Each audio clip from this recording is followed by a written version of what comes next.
7-year-old loan officer Richard Sinise is suing his former friend, loan officer Melissa Trekkie, for half the commission on a loan. Order. All rise. Yeah, this is case number 273 on the calendar in the matter of Sinise versus Trekkie. Parties have been sworn in, Judge. You may be seated. Folks, have a seat, please. Mr. Sinise, the defendant was a friend of yours for several years and a co-worker at a mortgage refinance company. Yes. Your lawsuit alleges that you brought in a customer to refinance his mortgage. He was a friend of yours. And then, unfortunately for you, you were violated on a parole violation and you were sent to jail. You asked the defendant if she would like to finish the loan application with the agreement that she would split the commission with you. She agreed. And you were in prison for how long? 6 months. When you got out of jail, you called her and said, "Where's my check?" And she says, "I'm not giving you your half of the check because I did all the work." That's your defense. Basically. I have a little bit more to say about it. Well, I hope not much more, madam. Let's see what we can agree upon. Okay. How long have you been working at this mortgage finance company? Approximately a year. And how much of a commission do you get when you refinance a loan? It was 60% of all of the total fees that were involved in the loan. So let's say I want to refinance a $100,000 mortgage. What would your commission be? I'd probably make about $2,500. What's your friend's name? Paul, ma'am. That's not him, is it? Yes, ma'am. Oh, good. Very good. Paul, step up, please. Sure. Paul, why did you want to refinance this loan? I was going to invest in some other property I had, and it seemed like the interest rates were right at the time. So you contacted your friend? Yeah. I mean, I knew he was in the business. He told me he had just started working there, so. You thought you'd give him the business? Absolutely. When was this? I would say probably end of October, maybe the beginning of November, we started talking about it. Of 2005? Yes, correct. And did you ultimately refinance your house? Yes, I did. Through the company that they worked for? Yes, that's right. And how much was the refinance? I don't remember the exact, but I think it was around $250 something. Mr. Sinise, how much was it? The total refinance was $235,000, ma'am. Is that correct, Ms. Trekkie? Yes, Your Honor. And what was the commission on that? I ended up making $4,660. I have to check that. $4,666.51. That was your entire commission? Yes. Now, when you found out that you were being violated, by the way, what were you violated for? Dirty urine, ma'am. Not smart. Right? Right. When you found out that you were going back to serve the rest of your term, what was your conversation with the defendant? I had called the defendant that night, and I knew she was in financial hardship, and I could have used the money as well to make my car payments while I was away. So I asked her if she would be willing to finish the loan, and we would split the commission 50-50, and she agreed to that. Okay. The loan was completed, and you got no money. Correct. Okay, Ms. Trekkie, now I'm waiting for the explanation. Okay. When this all happened, he asked me to do the loan. There was nothing done on the loan initially. He had just talked to him and said, okay, I'm going to refinance your house. So he was the rainmaker. Excuse me? You know what that means, rainmaker? No. That means he brings in the business. Because without his bringing in the business, there would have been nothing for you to share. Correct. So he didn't do anything on the loan but bring in the business. Right. Go ahead. Okay. Initially, the loan amount was supposed to be over $300,000. We went over the paperwork, the disclosures that he had printed out from when he, put the loan together. When who put the loan together? In the computer, put the loan together. You just print out paperwork. So he had done something. Okay. Right? Right. He put something in a computer. Yes, he did. That's more than I could do. Go ahead. Okay. We had gone over exactly what the loan was going to be like, and like I said, the loan amount was going to be larger because he had stated to me that he knew the value of the property, which was... All right, you thought it was going to be $300,000. It turned out to be $235,000. No, it was supposed to be about probably $50,000 more, correct. So, the loan amount. Because he wanted... Okay. Gotcha. Okay. So, I asked him where he got that figure from, because that obviously makes a difference. You got to get to a point. Okay. So, he made up the value of the property. When I found out the real value, we had to cut the original amount that we were supposed to split. We were supposed to split $9,000. That was the original total fee. You could have backed out any time. Ms. Trekkie, first of all, this loan was completed... Listen to me. Hey, the loan was completed what month and year? It happened just after January 1st, 2006. Okay. Since January 1st, 2006, How much money have you made at the company? Well, I left that company probably a few months later than that. I would say $10,000. Since January 1st, 2006, how much money have you made? $50,000. I hope that the IRS is listening very carefully. How much money have you made since January 2006? To be honest, I didn't file my last taxes. So, Ms. Track. yes. If you decided when you got into this loan with Mr. Zemanek that the loan amount was inadequate for you to break a sweat and complete, you had that opportunity. But you had a contract with Mr. Sinise. Your contract with Mr. Sinise was you were going to split the commission. It wasn't I will split the commission with you of $9,000. That was what our No, it was not. Because that amount fluctuates. You got $4,666.51. Now, do you think that I think that Mr. Sinise said to you, I will split the commission, but if it's $4,666.51, you can keep it all yourself? No. No. No. But when you're dishonest with somebody about the original contract, and I found that out through the Say process. no, my dear. Say I don't want to do the loan. Well, he was in jail, so I So I couldn't tell say, him that, Mr. and Zemanek, I don't want to do your loan. It's not worth my while to do Well, your loan I for still could make the money. $4,666.51. I would rather make nothing. I would rather make nothing than make $2,300. It's not worth it to me to make this lowly amount of money, especially when I don't have to share it with the government. Well, I got an extension.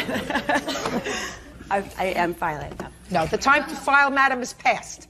Let me explain something to you. It passed October 15th. If you got a 6-month extension, it's over. Finished. They're going to come looking for you. They're going to steal your clothes.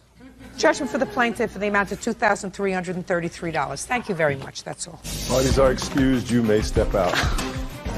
It's like that? I definitely didn't backstab my friend because we had been friends since then. He told me to forget about the money until he got mad at me. She didn't want to do me a favor when I was incapable of doing it myself. Because I didn't do him a favor and get perfume for his girlfriend. 1 cent just cost her over $2,300. He's a punk. Tina Smoot is suing ex-boyfriend John Bambino for a loan she made him while he was between jobs. John claims Tina manipulated him with her money. All rise. Now, this is case number 515 on the calendar in the matter of Smoot versus Bambino. Parties have been sworn in, Judge. You may be seated. Ma'am, have a seat, please. Ms. Smoot, you and the defendant were dating, according to your complaint, and you loaned him some money. Yes. Mr. Bambino acknowledges that you gave him money, but he said it was just that. It was a gift. There was no indication when you gave him this money that you expected repayment of the money. You were sort of helping him out at a time that he needed to be helped out financially. He's counterclaiming because he says that in a fit of rage, you damaged his car, his clothes, and he also believes that you harassed him. That's his counterclaim. So tell me when you met him. I met him in August of last year. And when did you lend him the money? In December of last year. Tell me about it. John had lost his job and he couldn't pay his rent. When did he lose the job? November. What kind of job did you have, Mr. Bambino? Car salesman, ma'am. How long did you have that job with that company? 7 months. Before that, where did you work? He's a correction officer for the state of New Jersey. How long were you working there? 15 years. Go ahead. In December, I was coming into some money through a lawsuit, and I had extra money, and, you know, he asked me to lend him his rent money for the month of December, and that's what it was. I lent him the money. How much was it? It was $1,200. $1,200 for rent. Go ahead. And one bill is $452.07. What was that for? A home entertainment system. Who bought a home entertainment that system? I bought for him, that he was supposed to pay me back for. No. Miss Smoot, listen to me carefully. If somebody doesn't have money to pay his own rent, then you don't buy him a home entertainment center and expect him to pay you back. You're not a baby, right? Right, Your Honor. What else? Cable bill, $100. I have a check that he wrote, that I gave him a blank check to take to the doctors that has his name in the memo for $80. Did she give you a blank check to pay a doctor? Yes, ma'am. What else? A gas bill for $100 in December. $100 even? Well, his gas bill is way more than that, but I only paid $100 on it. Go ahead. 2 checks for food, one for $87.40, and one for $42.71 Made out to whom? to Acme. Did you use those 2 checks? No, No, ma'am. I wrote them. He doesn't know you for that. Okay, What else? that's it. Okay, Mr. Bambino. Ball is in your court, sir. Where are you working now? Chevrolet 73. So you're back to work. Yes, ma'am. Fine. So Ms. Smoot says that you said, if you pay my rent, as soon as I get a job, I'll pay you back. You say that's not true. Tell me what happened, Mr. Bambino. By the way, how old are you, sir? 43. Have you been married? Yes, ma'am. You have children? I have 2 daughters, How old are they? 17 and 24. When did you last live with them? I have custody of my younger. Actually, I've had custody of both since my divorce in '98. I have custody of my youngest now. So how are you supporting the children? My mother helps me out, but I mean, I just ran into a tough time between, like, let's say the Monday before Thanksgiving, and I started my new job January 5th. Right. So it was approximately 6 So weeks. what you're telling me is your mother helps you out. She helped me out in that particular time frame, yes, in the beginning of January. Go ahead, I'm listening. I met Tina, as she said, in the middle of August. We started the date. Would you try looking at me I'm sorry, yes, rather than ma'am, keeping sure. your eyes closed? It's I- disrespectful. I'm sorry. I met her in the middle of August at a club over in Philadelphia. Approximately 2 weeks later, she accused me of staring at a woman on the track. She told me to get in her Jeep. She started to give me a ride, which was the ride from hell. She just started driving down the interstate, doing approximately 70, 75 miles an hour, weaving in and out of traffic. But after that, you took money from her. No, well, ma'am, it's... Listen to me. After that, you took money from her. So I'm not interested in a ride I didn't from take hell. money. Yes, you did. She gave me the money, ma'am. That's not what I said. I said you took money from her. Yes. After the ride from hell, which would have put me in a different county from somebody like that, you took money from her. Yes. Right. Did you think that the story you were going to tell me was going to make you a sympathetic character? Not at all. Good. Let's get to the money. Come on. Oh, well, after several pretty bizarre things that Tina pulled between September and December, I tried cutting off the relationship several times. Tina's texts me 15, 20 times a day, calls me, begs me to let her back into our relationship, start our relationship over. Is this your child? No, ma'am. She's a witness in this factor. Tina, I let back in approximately 7, 8 times between September 1st all the way up to the February 11th. She just constantly says I'm cheating on her. You want to know something? You want to tell the sad story? Go on Dr. Phil. Right. To me, I want to know. To me, I want to know about the money. The money. Tina would manipulate things and try to get me to let her back in. And after 3 or 4 weeks of constant texting me every day and please begging me to let her come back and start the relationship over, I did it several times. Tina... Bambino, listen to me carefully. Get to the money. I am? In December, she may be desperate and she may find something about you attractive. Mr. Bambino, I do not. I know that. You are 43 years old.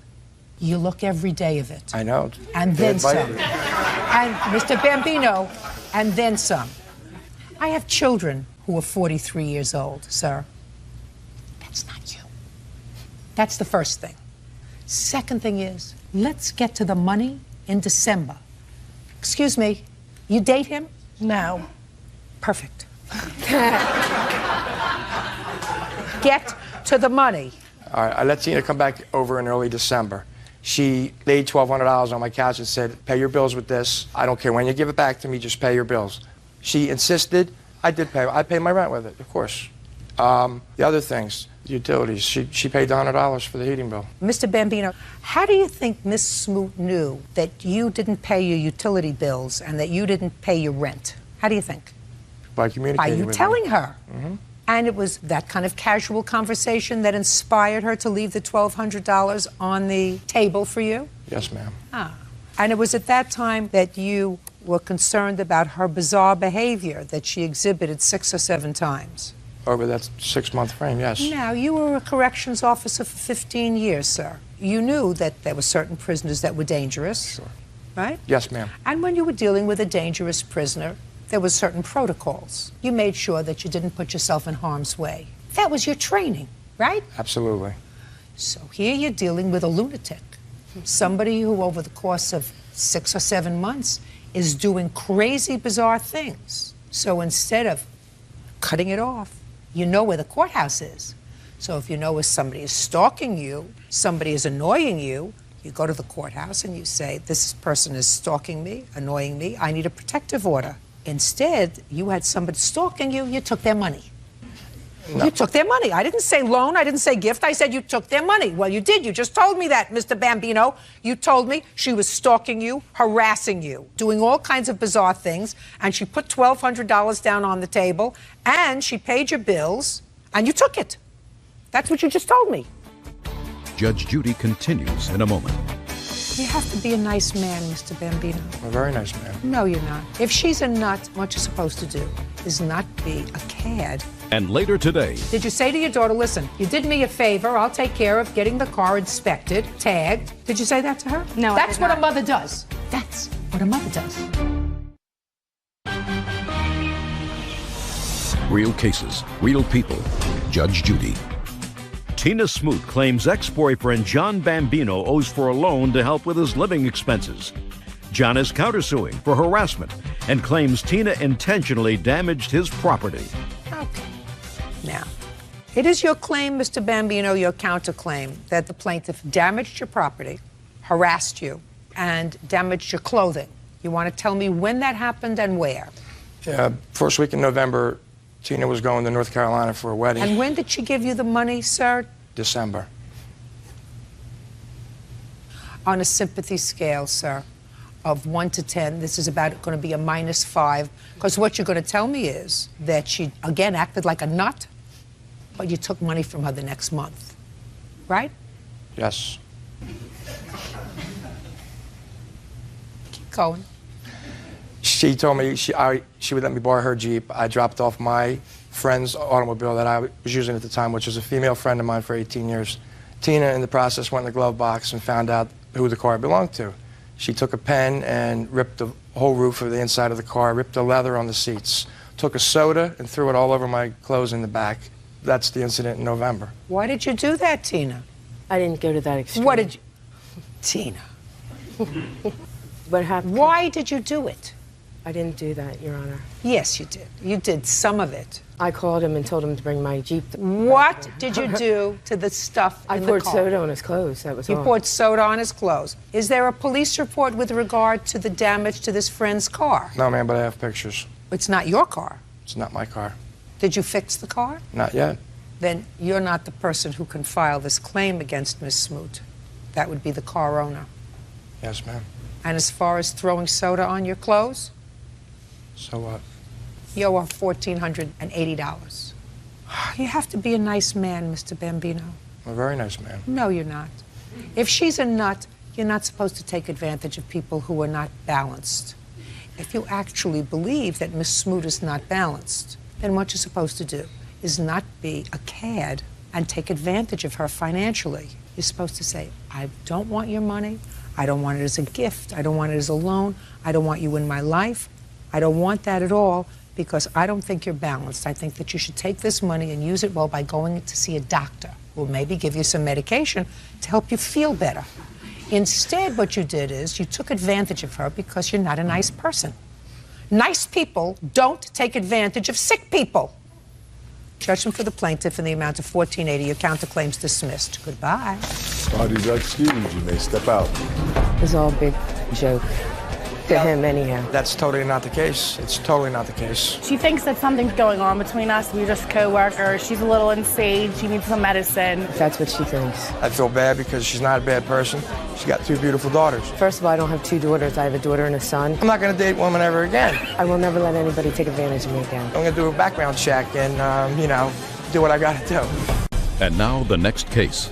All parties in the matter of Breeden versus Strybee. Step forward, please. 23-year-old Michelle Breeden is suing her mother, Ollie Strybee, for breaking their agreement regarding the sale of a home.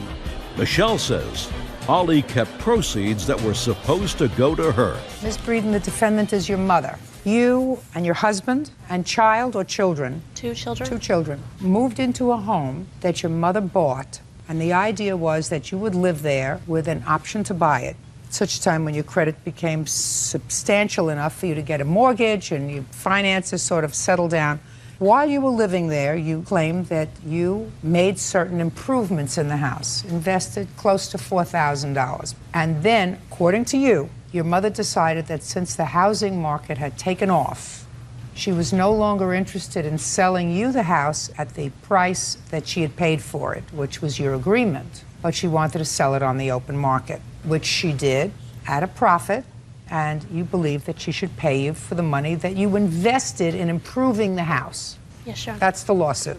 Yes. Your mother says that you and your husband, was it your husband, separated. You were no longer interested in purchasing the house. You moved out. She did, in fact, sell the house at a profit, but it is her claim that you were the one who told her, I can't buy the house anymore because we're separated. So she sold the house to somebody else. When did you purchase this house, Miss Strybee? In April 2004. And how much did you pay for it? $102,500. And what was the financial arrangement with your daughter with regard to how much rent she was going to pay? She agreed to pay the mortgage payment on the house. Which was how much, Miss Breeden? It was just shy of $900, Your Honor. Okay. I'd like you to tell me when you were advised by your mother that she was planning on selling the house. I was advised about 6 months prior to moving out that she was going to sell the house because she was no longer interested in selling us the house at what she paid for it. She was interested in making a profit off of us and wanted to sell the home to us for nearly $160,000. That wasn't the original Just a agreement. second. Did you discuss that with your mother? You said you found out. Did you have a conversation with her? Yes, I had a conversation with Ollie. I told her that I couldn't make payments on $160,000, so we decided that we were no longer going to buy it because she wanted so much more for it. Okay. Now, what was your arrangement with your mother at the time she purchased the house? When she purchased the house, she was going to let us move into it. We were going to cover the mortgage for 1 year, and then after 1 year, we were going to try to get our finances in a situation that we could get appropriate financing. And what happened in 2005? Right after my second child was born, we went in to get a mortgage. It was not satisfactory. We discussed renting it longer from her. That was fine with her. A couple months into 2005, she was trying to buy another home for herself. So she discussed selling the home if we could not buy it from her. I said, well, we've already put nearly $4,000 worth of our own money into it.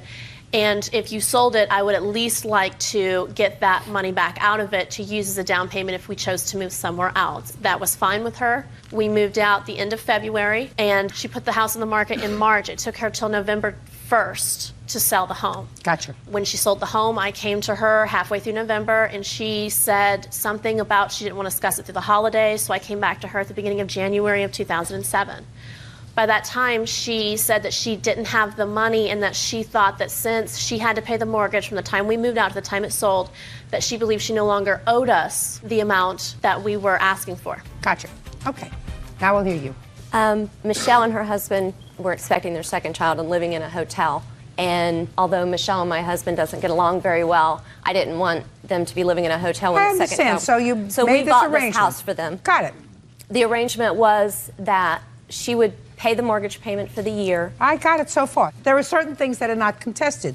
You were a nice mom, bought the house, let them live in it, covered the mortgage payment, and then there came a time when you wanted to buy another house. You couldn't buy another house because you already had this house. So let's go. The arrangement was for her to buy the house at the end of a year. I told her I'd give her a year. She So said that. at the end of that year, she didn't have her finances Got it. fixed. Got it. That's what you said. So her husband had moved out. She said that she couldn't afford to make the payments anymore with him paying for someplace else to live, and that she was fine with me going ahead and putting the house on the market, and that they would move out. Our original agreement for the year was at the end of the year, if I sold her the house, I would credit her how much she's paid for the mortgage, so that would cover her 10% down she needed to buy it herself. I'm talking about the $3,900 that your daughter says you discussed at the time she moved out, that she had invested in improving the house, and that you had said to her, the time when the house is sold, I'll give that back to you. I don't remember that conversation, not when she was moving out. I only discussed with her when we first bought the house that any improvements she made in the house at that time, if she didn't buy the house, I would pay her back for it at the end of the year. Oh, fine. So that discussion was had. Fine. Let me see what you put into the house. How much did you sell the house for, Ms. Strybee? $140,000. 9.5. Okay.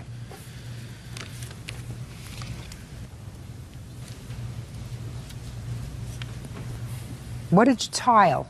We tiled about 1,000 square feet, the kitchen, the living room, the dining room, both bathrooms, and a hallway. The only thing in the house that wasn't tiled was the 3 bedrooms. She bought the tile and I put it down. It's fine. You got the profit. How much did you clear, Miss Strybey? Altogether, we probably made about $20,000 off the house. Okay. And I did give her, during this period when we were selling the house, they had repossessed her van and she had no transportation.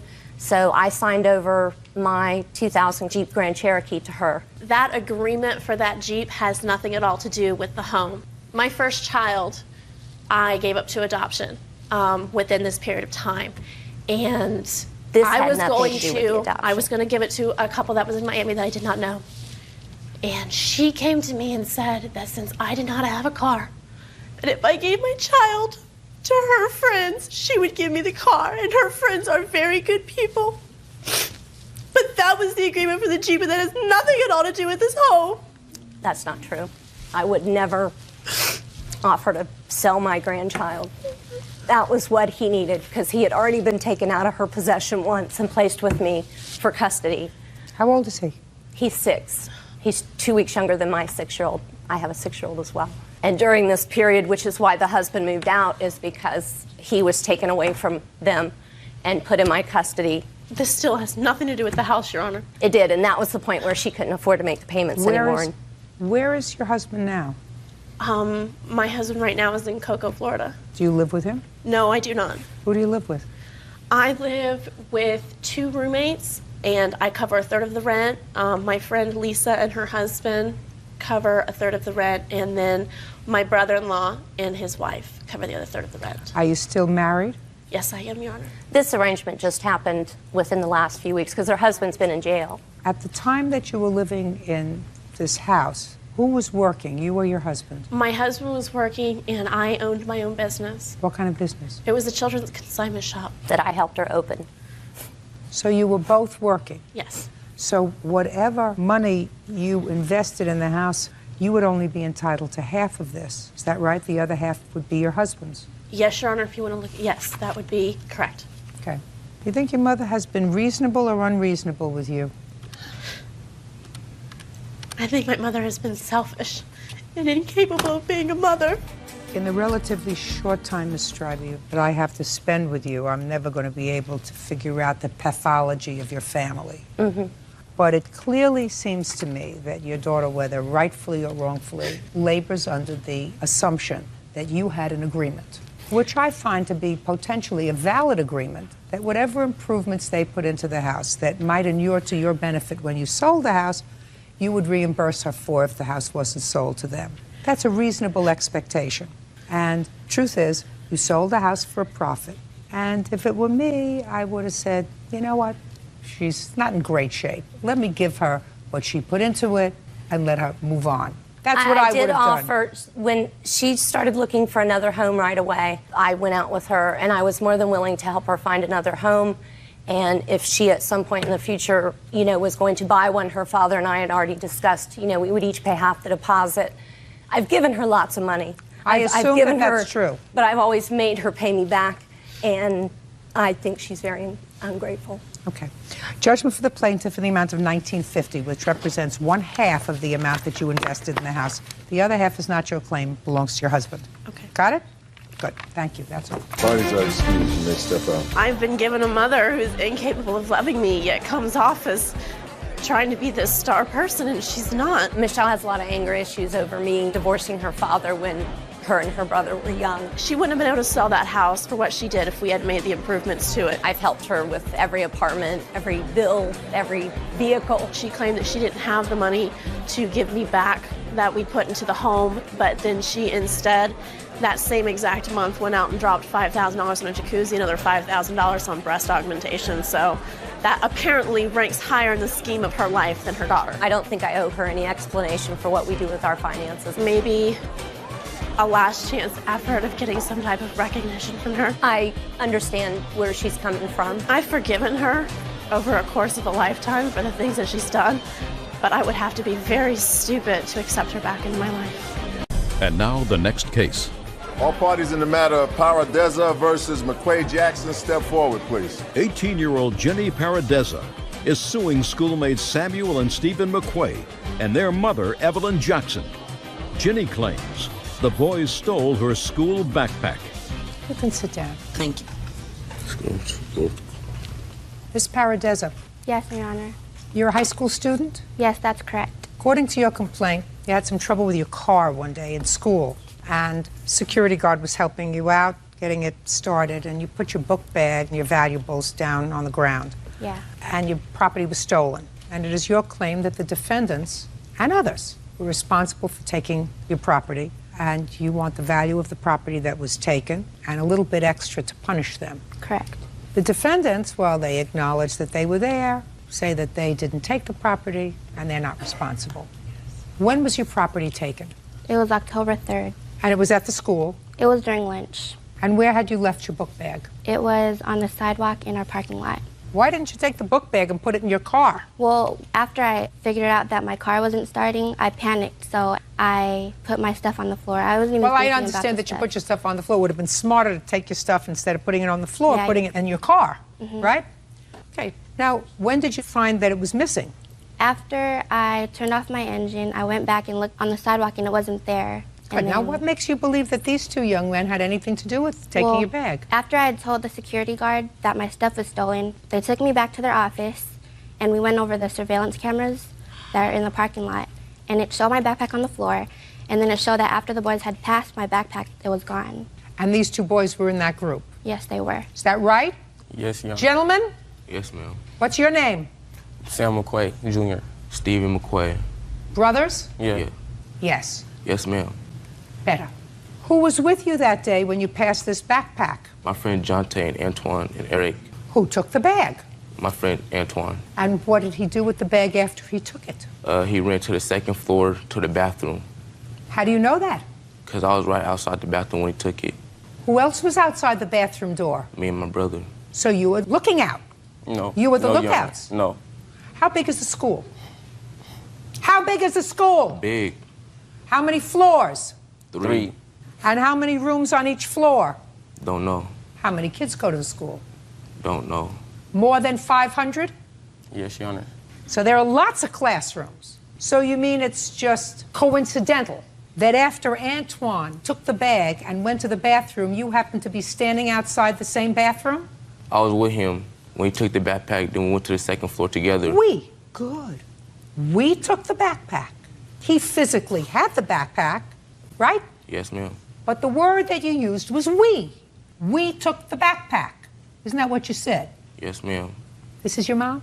Yes. So glad that you brought them. You know why I'm glad that you brought them, Miss Jackson? Why is that?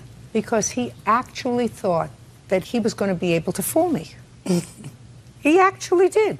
No, I didn't, actually. Well, I read your answer, and your answer said you didn't have anything to do with this. I didn't. I was with my friends at the time. No, you just said to me, we took the backpack.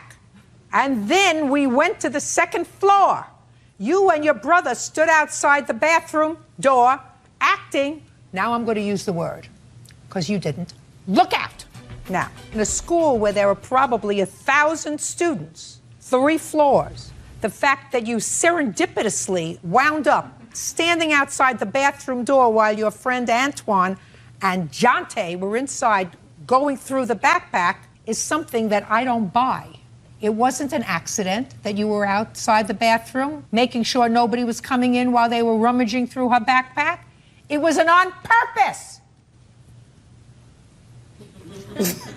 So it doesn't make any difference who it was that actually had their hand on the backpack. You were all involved in taking it and making sure that the rightful owner didn't get it back. That's what it means when you act as a lookout. We weren't a lookout, Your Honor. We was No. talking to some friends. We weren't looking out. We didn't have Just nothing, talking to some friends outside the same bathroom where Antoine was going through the backpack. because that's where they were. Just listen to my statement, sir. Just coincidentally, you went from the street where Antoine took the backpack, followed him to the bathroom. He went into the bathroom to check out the backpack. and you were standing outside talking to some friends.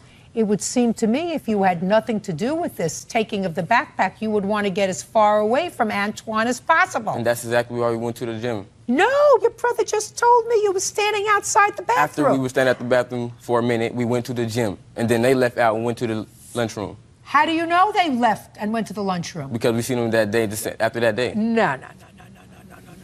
Let's see what you say here.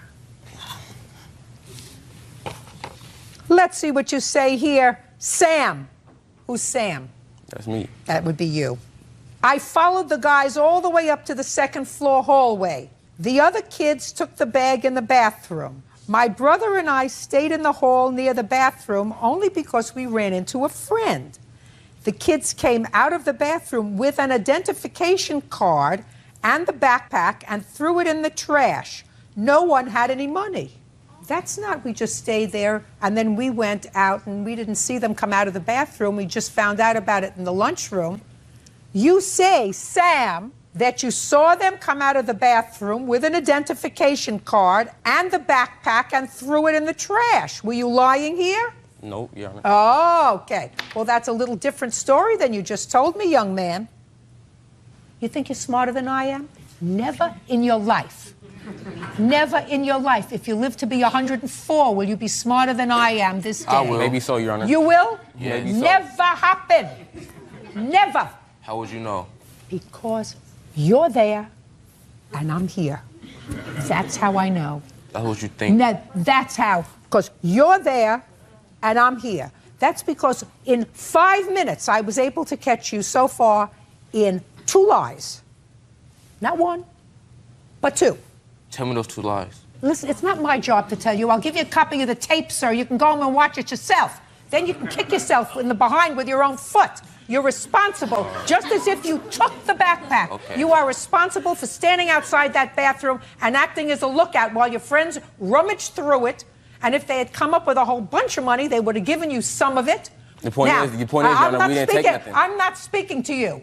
Close your mouth until I talk to you. How much was your backpack worth? Well, everything that was stolen was about $750. Like what? Give me what was stolen. My wallet. What was in your wallet? It was $50. Okay. I had to replace all my IDs. I had gift cards in there, my earpiece, and a calculator. There was no earpiece in there, ma'am. I love it. I love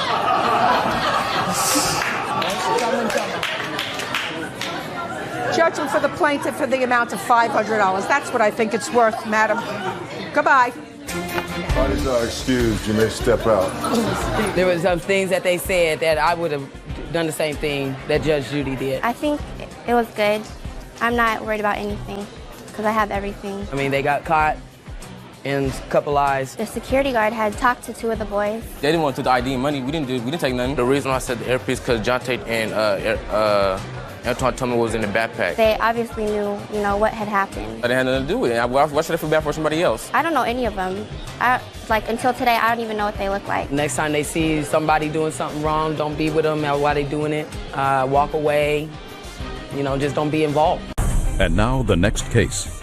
All parties in the matter of Matthews versus Hadsall. Step forward, please. 24-year-old Thomas Matthews is suing his ex-fiancée, 29-year-old Janice Hadsall, for the return of the engagement ring. Janice claims she sold the ring to pay bills. Mr. Matthews, according to your complaint, you and the defendant became engaged. Yes, ma'am. You bought her a ring. You were supposed to move into a new townhouse. Yes. So far, that's correct. Is that right? No. Thomas and I had never gotten engaged. According to your complaint, you bought her an engagement ring. Yes. And you wanted to move into a townhouse. In order to do that, you had to break your lease. And you paid the bills to do that, to break the lease. Yes. So that you could move into this new townhouse together. Yes. After you paid those bills, you found out that Miss Hadsall was sort of friendly with her ex-husband again. Are you now living in the townhouse, sir? Yes. And is living in the townhouse with the ex-husband, which was facilitated through your paying the bills to get her out of her old lease. Correct. That's so not you true. want 2 things. You want the engagement ring back, and you want the bills that you paid. Yes. Let's talk about the ring first. Okay. You have it? No, I don't. Where is it? Well, when Thomas and I was supposed to move in the townhome, he agreed to help me with the bills and the utilities and stuff like that. When he and I had split up or broken up, that I had to sell not only that ring, but some other items that I had for I don't believe my you. bills. I think you're a liar. I think you just didn't bring it because you didn't want to give it to me. That's what I think. How much was the ring? $2,069.56. Describe it to me. It was white gold. I believe it was 1.5 carats. You have the bill for it? Yes.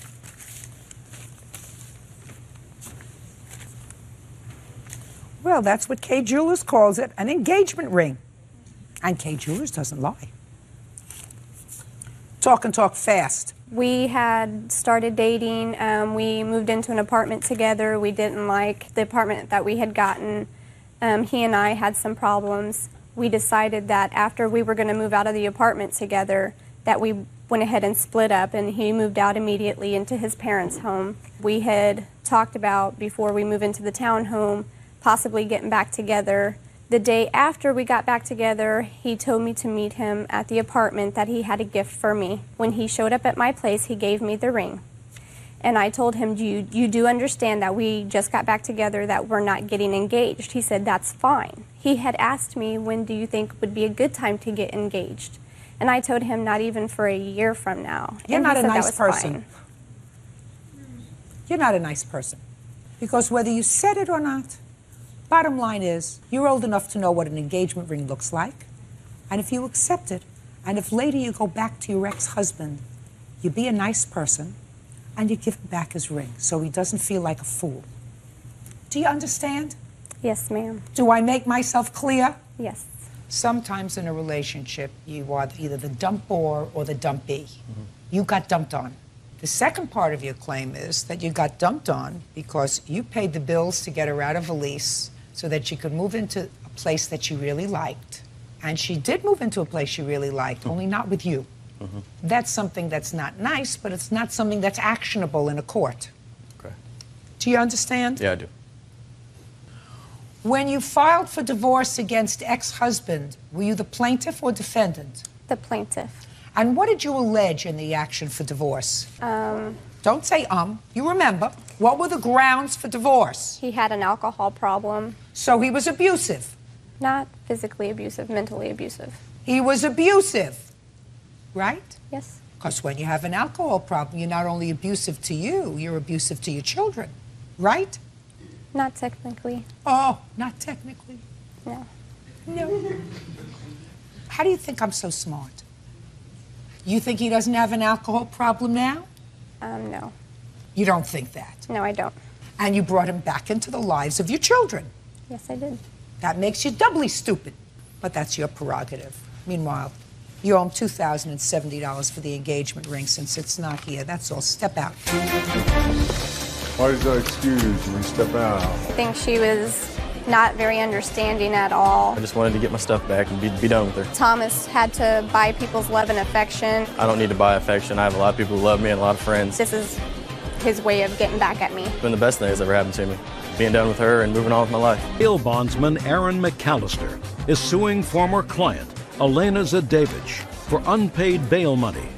Elena says Aaron was supposed to let her work off the bond. Order, all rise.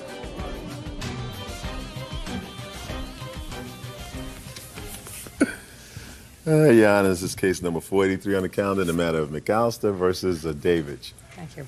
Parties have been sworn in, Your Honor. You may be seated. What were you arrested for, Mr. Davidge? I was arrested on false charges of domestic violence that my ex filed against me.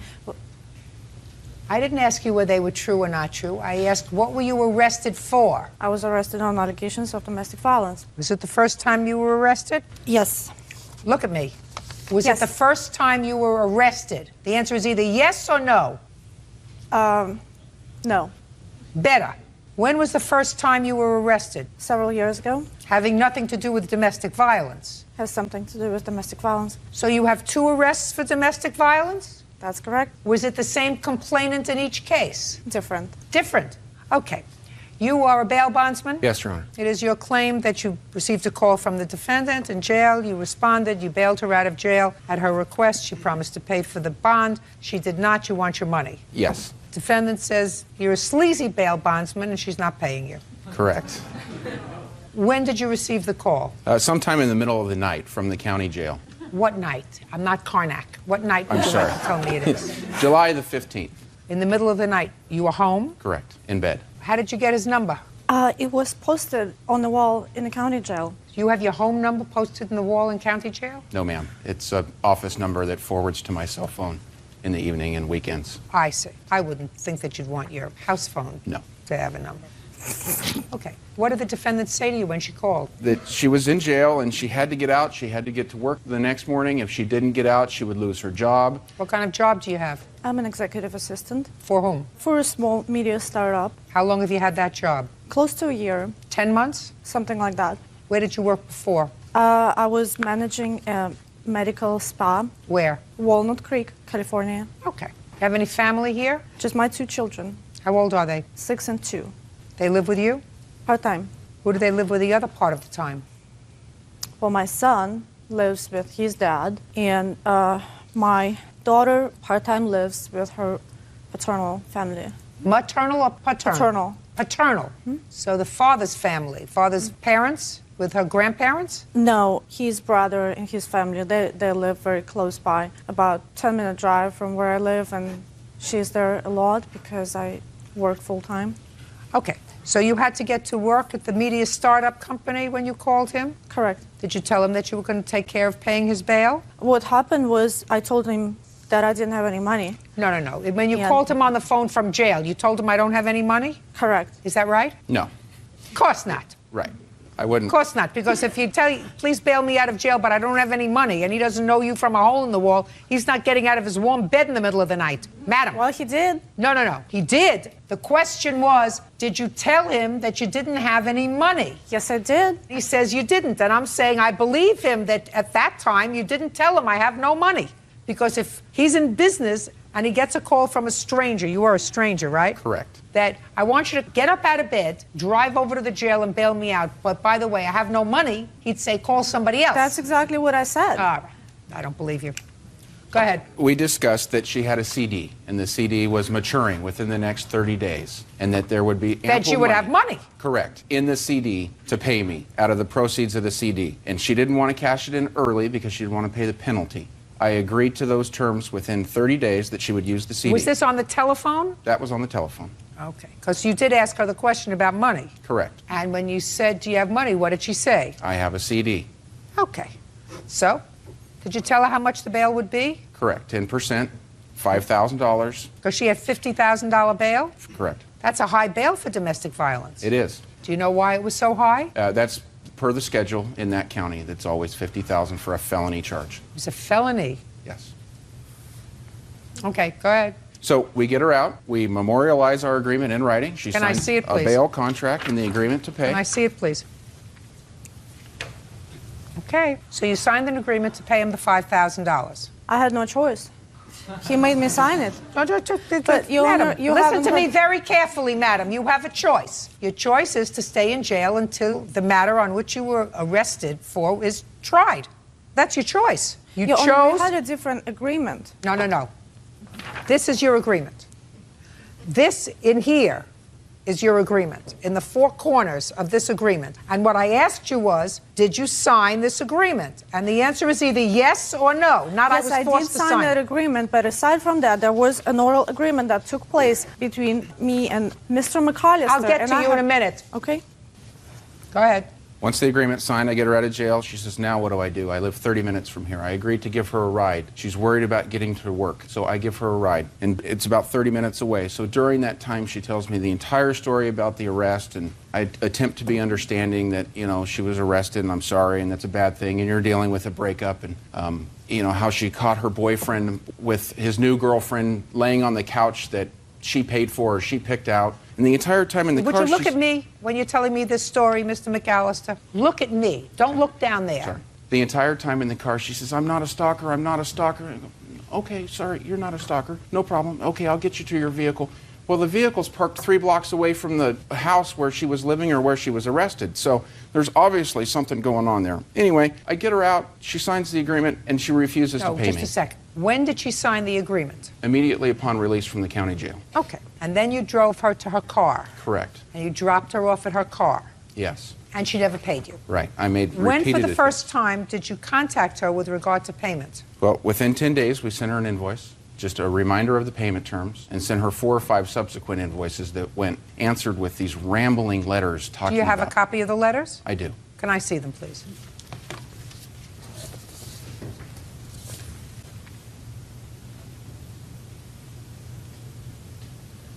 Based upon our discussion, these are your words, when he initially asked you for your money. Based upon our discussion, it was my understanding that we would discuss my opportunity to provide some type of service to you and your business in lieu of paying you $5,000 for a relatively risk-free, as you put it, bond. I am still awaiting the opportunity to make good on my offer to work for your company. As you were advised at the time the bond was posted, I have not, or do not have now, $5,000 fee that you are demanding. Given the above-mentioned discussions that we had at the time of the unsecured bond was posted, I now consider your correspondence demanding $5,000 to be intimidating and threatening. What are you, crazy? Judge Judy continues in a moment. On the way to my vehicle, he makes comments about my physical appearance, and he says, a pretty woman like you, maybe we can work something out. And later today... What's wrong with you? Don't you have any pride at all? Yes, ma'am. Where is it? Show me. Where is it? I left it at the house. Right. Real cases, real people. Judge Judy. Bail bondsman Aaron McAllister says former client Elena Zadevich owes for unpaid bail money. Please do not send me any more threatening letters.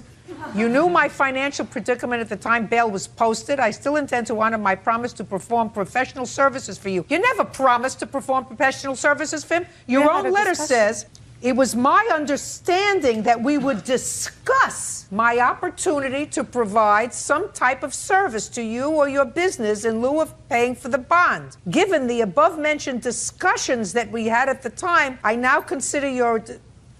Discussions are on a contract, madam. Let me tell you what happened. Yeah, because he's not telling you the whole truth. What happened, he bails me out. Are you, just a second, are you telling me the whole truth? Listen, are you telling me the whole truth? Yes. Really? Yes. About your children's living arrangements, you're telling me the whole truth? We're not talking about my children right now. I want to tell you. You mean you're telling the truth? Listen to me. happened. You're telling the truth sometimes, and sometimes you can lie. And when am I supposed to tell the difference? You see, I knew that you were lying to me about your children's living situation. That you're not willing to discuss. What did I lie about? Listen to me. My question to you is, how am I supposed to tell when you're lying, and how am I supposed to tell when you're telling the truth? I do tell the truth. But you just lied to me today. About what? You lied about your children's living situation. No, I didn't. Yes, you did. How did I lie? Oh, yes, you did. And you know you did. You know that they live with me part-time, they live with some part-time, they live here because I work. That's not the story. But that's a story you chose to tell me. Now, you told me that with the same veracity as you told me that you had another contract with him. And my question to you is, how am I supposed to tell when you're telling the truth and when you're lying? What I'm saying is the truth. Okay. Now I'm going to hear you, and then I'll tell you what the law is. Okay. Well, he bails me out. He drives me to my vehicle. On the way to my vehicle, he makes comments about my physical appearance, and he says, well, it would be nice if a pretty woman like you worked for my company, doing some sort of marketing and promoting my company, and maybe we can work something out in terms of paying for the bail bond that he posted on my behalf. So when he dropped me off by my vehicle, and before he left, he made me sign the agreement that you saw after we had the conversation of me potentially working for his company. Did you get what you said to me, madam? You just said to me, maybe you could work for my company. Maybe you could work for my company. And that's not an agreement. No, that's not.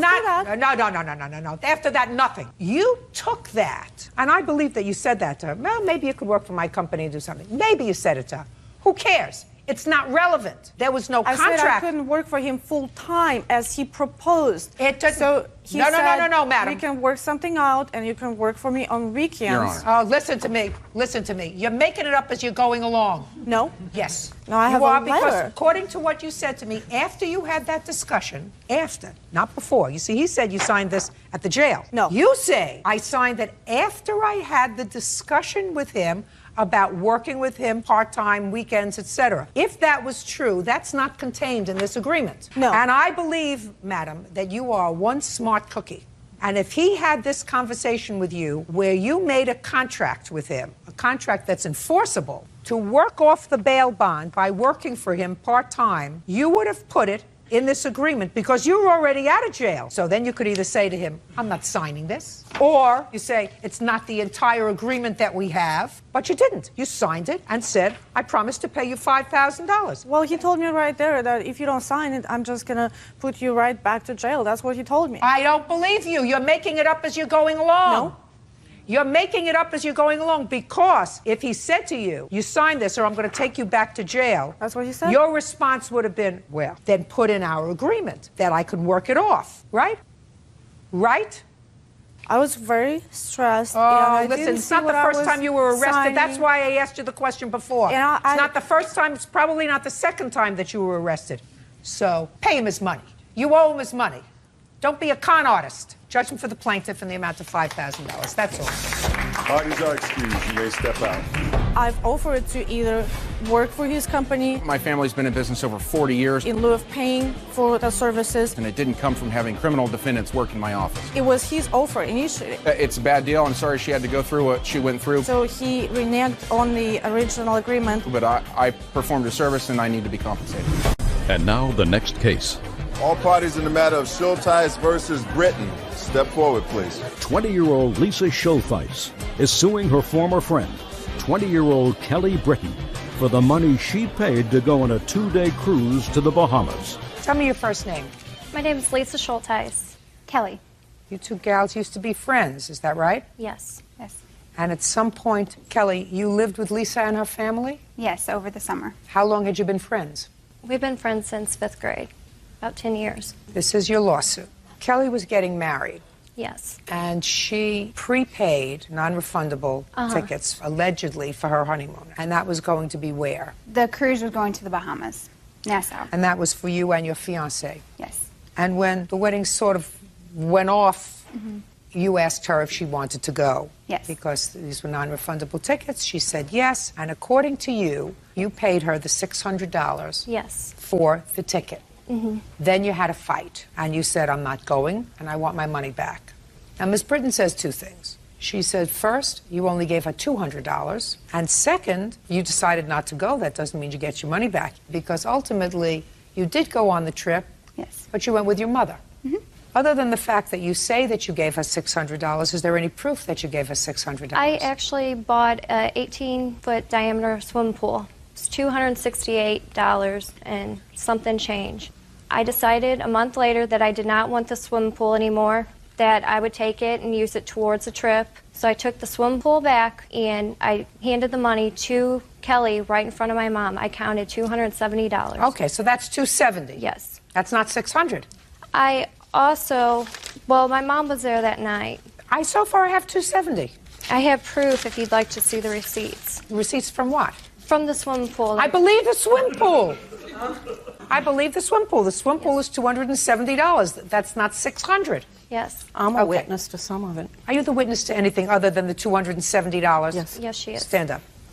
You're her mother? Yes, I am. Go ahead. I seen Lisa give her first payment. She come home and she handed her $70, the first payment. The second payment that I seen her give her was $60. And then the deal with the pool totaled like $400 I seen her. You weren't there when she gave me the pool money, Donna. Yes, I was. But she gave you the pool money. The last And part of Zach it. was there Well, when he just a gave her the second. last of it. Zach seen her Okay, give him sit down. $95. Ma'am, Honor. The last payment was $95. Zach, the witness, was over at my house that night. They were fighting. I came home from work. I handed Kelly the money. She told me I finished paying off the trip money, that we were pretty much ready to go. It was a week later we got into a fight. and I kicked her out July 21st. Okay, $95 when? That was July 10th, 2006. It was And a when Monday. was the trip scheduled for? August 5th. Were you there that night, sir? Yes, I was. Good. That's all I asked you. Now, you had a fight. And ordinarily, because you had a fight with her less than 2 weeks before this trip, Yes. I would say, well, you decided not to go. You don't get the money back. However, Kelly, you took your mother. Yes. Why didn't your mother pay you? My mother ended up paying me the other $200 that Lisa did not pay me. That's not Well, right. shh. Miss Britton, you're fibbing. Either you're fibbing here or you're fibbing now. Because your answer says she only gave you $200, which means she owed you $400. And you just said to me, my mother gave me the $200 that she didn't give me, which means she gave you $400. No, ma'am. Were you just confused? No, in my answer it says I told Lisa that since it was such short notice, it was only 2 months before the trip was even scheduled, that she could just pay me $400 because I know that, you know, she was just starting out her new career and she did not make a lot of money. No, that's not correct. Shh, don't speak now. Let me tell you something. Your mother should have taken care of it, madam. Your mother doesn't get to go on a free trip. It wasn't completely free for her. Shouldn't be free at all. This is the fiancé. I assume you're back together with him? Yes. He should have paid for it. I originally did. Then if you backed out and say, listen, sweetheart, we're not a team anymore, keep the money, find somebody to go with you. But you don't take him who backed out and your mother who went on the trip and charge her for the trip. That's ridiculous. Judging for the plaintiff in the amount of $495. That's all. Parties are excused. You may step out. She's mad because her boyfriend's a liar and she wants to blame me for it. She was trying to get my boyfriend a drink. They was trying to get me to drink moonshine. She got mad about it and she came home in a rage and blamed me. They were trying to get him to chew tobacco, and I got mad about it. She woke me up at 1:30 in the morning screaming at me. They told him, don't worry, we won't tell Lisa. You're trying to break me and my boyfriend up. What are you doing? You're supposed to be my friend. She just lied to me way too much. They say what goes around comes around. Someday she'll get paid. And now the next case. All parties in the matter of Torres versus Briley. Step forward. Music producer Clifton Torres is suing the mother of his children, Brandy Briley, for destroying his music equipment. Brandy claims the equipment was broken prior to the incident in question. Mr. Torres, you and Miss Briley had a relationship, according to what I read, and I assume that you lived together for a period of time. It is your claim that a year ago she ruined some of your musical equipment. You want her to pay so that you can purchase new equipment. That's correct. Miss Briley said that while the equipment that you are complaining about was in fact tossed over during this altercation, the altercation occurred because you pushed her and the equipment wasn't working so well to begin with. I have a few questions. You have children? Yes, 2. Are they your children together? Yes. How old are they? 2 and 5. Who do they live with? They live with me. And how long have they lived with you? Alone? Alone? Without the defendant? I guess approximately a year, maybe a little less. Did they live with you, Mr. Torres, pursuant to a court order? Yes. Was there a contested custody proceeding? No. Ms. Briley agreed for you to care for the children. Correct. Now tell me the date of this incident with your music equipment, please. It was November 21st, and I came home from work. It was 5:30. What kind of work were you doing? At the time, I was working at a construction warehouse. Could you keep your voice up, Mr. Torres? I was working at a construction warehouse, and I came home at like about 5:30, and we had gotten into an argument. About what? Just about living arrangements, personal stuff. You know, we just had a lot of disagreements about things. Okay. And the verbal argument turned kind of physical, pushing and shoving and whatnot. And as I left to leave, that's when the equipment was damaged. As I turned, because I was just trying to leave. As I turned to leave, I heard a smash on the floor. I turned around, and my equipment was on the floor, destroyed. But it did not fall as a result of the altercation. No, it happened after the altercation. It happened when Directly you were exiting. after. As I'm trying to leave, that's when it happened. All right, Miss Briley, tell me about it. Basically, he came home, we got in a disagreement. You remember what the disagreement was about? Our living arrangements and personal problems. What does that mean? We were just disagreeing on lots of different things. Like, for the most part, it was our living arrangements. But as he pushes me back because he doesn't want to listen to what I have to say. Well, he's coming home from work. You're home all day. Is Yes. that right? Yes. You're home all day with 2 children. Yes. 2 very small children, Yes. right? Did you ever have any drug or alcohol problem? No. Never. No. You hesitated for a moment. Well, I have drank before, but I've never had a problem with it. Okay, go ahead. Well, he pushes me back. I go to get my balance on the stand where the MPC equipment was, and it goes to slide off. And I did help it go to the ground. Like, I didn't try and catch it or anything, but my main argument is it was already broken before any of that ever happened. Tell me about it already being broken before. Well, as you know, I stay at home every day, so I did all the cleaning, and it had been in the box for a period of time. And I know he said he wasn't using it for a while, so I would assume it wasn't working. Well, you can't make any assumptions, so you don't know that it wasn't working. From what I understood from him, it wasn't. Did you ever tell her the equipment wasn't working? No, I have a picture of the equipment. It actually, it was actually in the box. I have a picture of the box. Can I see it, please? It's basically a computer. So what she's telling me, sir, is that she actually did break the equipment, because that's what she said in so many words. She said, well, it started to fall and I sort of helped it. What kind of work do you do, Miss Briley? I work with the developmentally disabled at a day treatment program. How much money do you earn? Is that relevant? Yes. Anything I ask is relevant.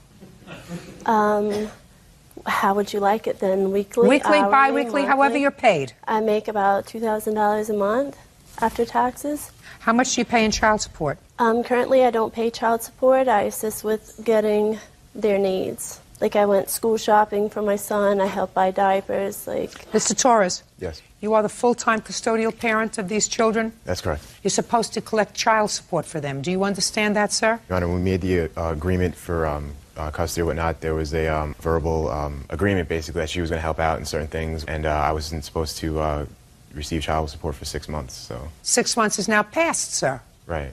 It was a couple months before we got into court, before we made that agreement, and it's been almost 6 months since then, so it hasn't been exactly 6 months. Well, what I'm telling you, Mr. Torres, is it is not your right to have a support order fixed for your children. Right. It is the children's right to have a child support order fixed for them. Right.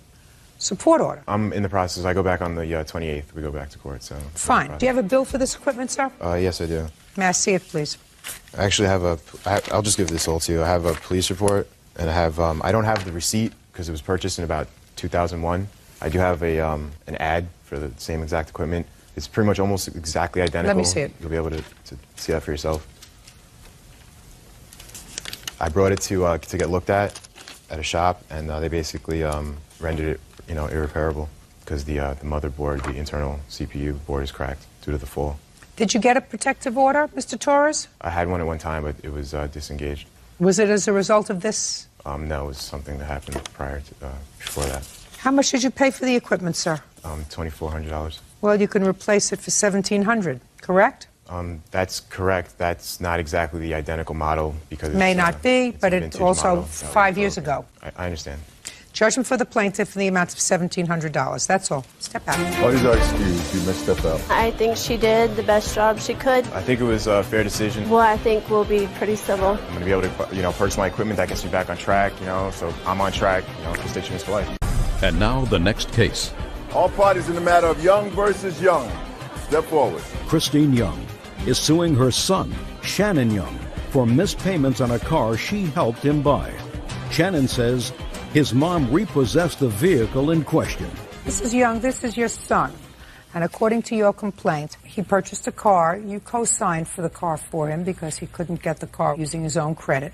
There came a time he stopped making the car payments. You were forced to assume the car payments. Ultimately, you repossessed the car, took it back from him. Your former husband, his father, took over the car at some point. You want your son to be responsible for the car payments that you made between the time he stopped making the payments and the time your former husband took over making the payments. First, tell me, Ms. Young, when the car was purchased.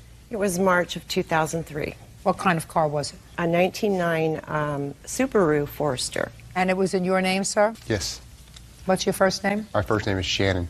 And Shannon, you are married? Yes. And you have children? Yes, ma'am. How many?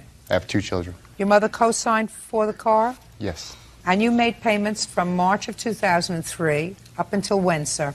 The first payment she made was $116.05. Why? I didn't have the money to pay it. Did you call her and let her know that you weren't making the payments? She was informed, yes. No, that's not my question. I did let her know that if she was able to make the payment, I was sorry that she did have to make the payment, but she would be reimbursed for whatever payments that she would be making. So did you reimburse her? No, she took the car before I could do that. You say in your answer that you and your mother had an argument. Yes. During a summer. Was it the summer of 2005 or 2006? It's not so hard, sir. We're in 2006 right now. Yeah. Was it last month or the month before? It's just that we're always arguing about stuff. No, this was the argument where you and your wife decided, according to you, that she wasn't going to see her grandchildren anymore. 2005. So after you had this argument with her and you decided she wasn't going to see her grandchildren anymore, she still made car payments for you. Yes. Right? Yes, ma'am. Even though you weren't letting us see her grandchildren.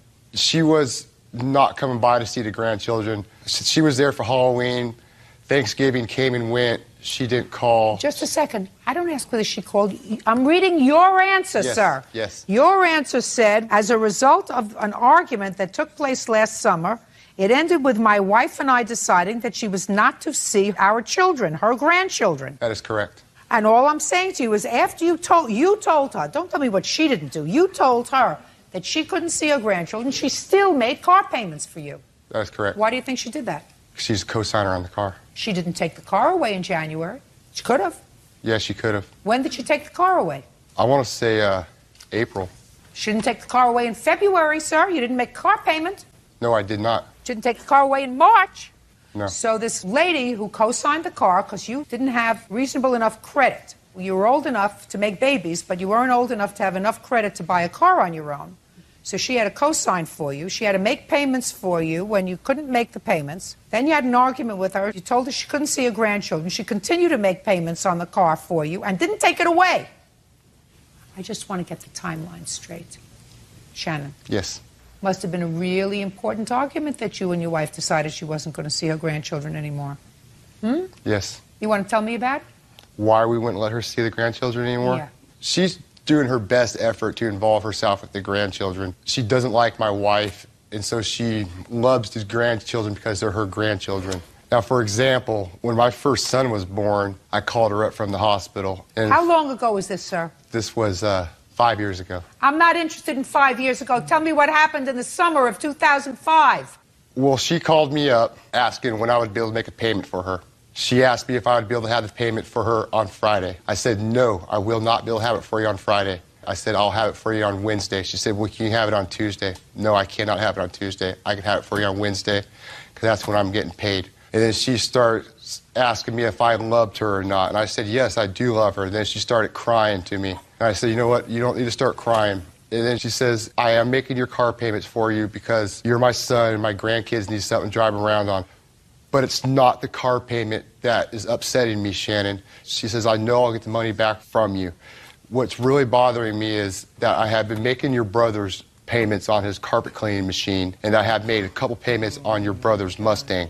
And I said, that's great that you did do that, and I'm sorry that you had to make my car payment, and so it's compounding everything for you. And she did have to make the payments for her 3 sons. But I did let her know that I would pay her back for all the payments that she paid me. So far, I'm not hearing why she can't see her grandchildren. Because she asked me if she could come pick the grandkids up on Monday. I said, that's fine with me, but it's really not up to me. It's a decision that me and the children's mother need to make, my wife, Elizabeth. Elizabeth didn't think it was such a good idea at that time for her to see the grandchildren. Why? It's my wife's decision. She didn't think it was a good idea. Just a second. Your Honor, may I say something? Don't say anything. Why wouldn't you put your wife in her place, sir, is my question to you. How long are you married? I've been married for about 5 years. You know what the divorce rate is in this country? I don't keep track of this. 52%. That means there's a better than 50-50 chance that 5 years from now you'll be married to somebody else. You know how many mothers you have? Oh, one. You know how many mothers you're going to have in 5 years? One. You know how many mothers you're going to have in 20 years? One. Madam, he's very challenged, and there is absolutely nothing that I can say to you. I mean, stupid, he's beyond stupid. Beyond stupid. Because his wife had a problem with picking up the grandchildren. Here from a man who's just told me that his mother loved his children, went out of her way to be supportive of her 3 sons who can't get themselves arrested because they can't pay for their own vehicles, and he decides to say to his wife, you don't want her to see the children? I'm not going to argue with you. She won't see them. Something wrong with you. There's Something clearly wrong with you. How many nothing car wrong with payments me. did you... Don't speak to me, idiot. How many car payments did you make for him? I think there was a total of about 13 payments. And what was each payment? They ran anywhere from $250 to $195. Would you please tell me the total amount of car payments you made? $1,962. Mr. Young, that's what you owe your mother. You also owe yourself, sir, a little bit of growing up. One of these days you're going to have heartache. I guarantee you, your heartache will be if something happens to your mother, and because of your lunacy, you cut her out of your children's lives. That's all. Step out. Why did you excuse and they step out? He thinks that I'm trying to disrespect my mother. I love my mother very much. I love him dearly. It's not about him as a person, but it's about the decisions that he's made. I'm sure we'll be fine. You know, she's my mom. She'll always be my mom. Rebecca Henson is suing the father of her Hunter Owen, is suing his ex-girlfriend, 19-year-old Jennifer Hansel, for making unauthorized credit card charges while he was in Iraq. And subsequently you became engaged. It is your claim that at some point you were foolish enough to give her a credit card that she was supposed to use, according to you, for emergencies. The only problem, Mr. Owen, is her definition of an emergency and yours were different. Is that right? Yes, Your Honor.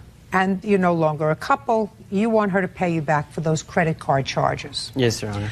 And second, you purchased a car. The car was for her. You took back the car, you'll explain why. And at this point, if you went to sell the car, you believed that you would be short $3,000, something like that, in the shortfall of what you could sell it for and what the loan is that you're responsible for. Yes, so you Your wanted to pay for that. Yes, Your Honor. That's a big problem, sir. I'm going to explain the legalese to you in a moment. By the way, Miss Hansel says the credit card was a gift and the car you took back, and she's counterclaiming for some harassment nonsense. So I'll hear you in due course. When did you start dating the defendant? The defendant and I started dating about September 11th, Your Honor. About a week and a half before I left to Iraq, Your Honor. Is that when you met her? Yes. 2005, Your Honor. When did you give her the credit card? I gave her the credit card in February, Your Honor. And you were still in Iraq at that time. What did you do, mail it to her? Yes, I did, Your Honor. So far, is that correct? Why did you mail her a credit card? You knew her for a week and a half. At this time, Your Honor, Jennifer and I had become very close over the phone when I was in Iraq. We had fallen in love. I trusted her very much. In February, she had got evicted from her house, and she had no place to go. Do you know why she got evicted from her house? Because she had thrown a party at her house. Your Honor, that's not true. Well, he didn't answer me yet. Because she had thrown a party at her house. The landlords found out about it, and they didn't like it very much, so... Is that what she told you? That's what she told me, Your Honor. So she gave him 2 weeks' notice that she was leaving, and she came home from work one day, and all of her stuff was out in the lawn. She had nowhere to go. At that time, Your Honor, she had no money, so she had asked me to loan her some money so that she could find a place to stay, get food and whatnot. So I told her I would put her on my credit card as a secondary, and she could use it for emergencies purposes only. A couple of weeks later, I got a call from my Discover Card statement saying there had been multiple charges to Charlotte Russe, different clothing companies. I asked the defendant about these charges, and she said yes, I had made these charges to these clothing companies. Well, did she also charge a motel, a place to stay, anything else? Yes, Your Honor. As far as gas, motel, clothes, food, I got paperwork if you would like to see it. Well, I'd like to see it because you did tell her she could use it for emergencies. Is that right? Yes, Your Honor.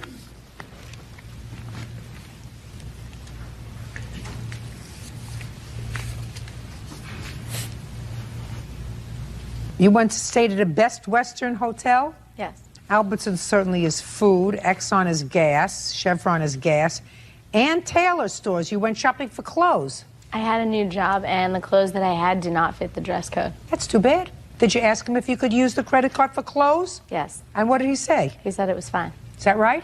No, it's not, Your Honor. I asked the defendant about it, and she said I needed them for work and that I would pay you back. Okay. What'd you buy in Abercrombie and Fitch? Clothes as well.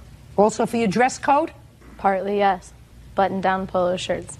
Where were you working, by the way? I was working at R.W. Smith in the mailroom. And you need a new wardrobe for the mailroom. What'd you buy at the Coach store that you needed? That was a present. I didn't buy that. Present for? From him. He was in Iraq. You can make online purchases. It was not something that I bought for myself. Did you buy her a pocketbook at Coach? No, I did not, Your Honor. There is a receipt there showing that with her signature from the Coach store. Well? It was a present from Connor Owen. You mean he called and ordered it, or you went and picked it out? What was the date? What difference does it make? How many Coach bags do you own? More than one. How many? 4. How many did you get in 2006? 3. From whom? 2 were presents. 1 I bought myself. When did you buy the one yourself? January. This isn't that one. When did you get the presents and from whom? Both from him. What month?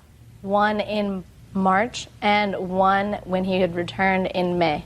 This wasn't May, so you must have gone in to pick it out yourself, right? This was in April.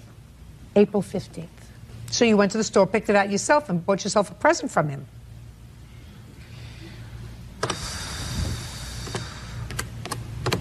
She really had a sucker. When in May did you return, sir?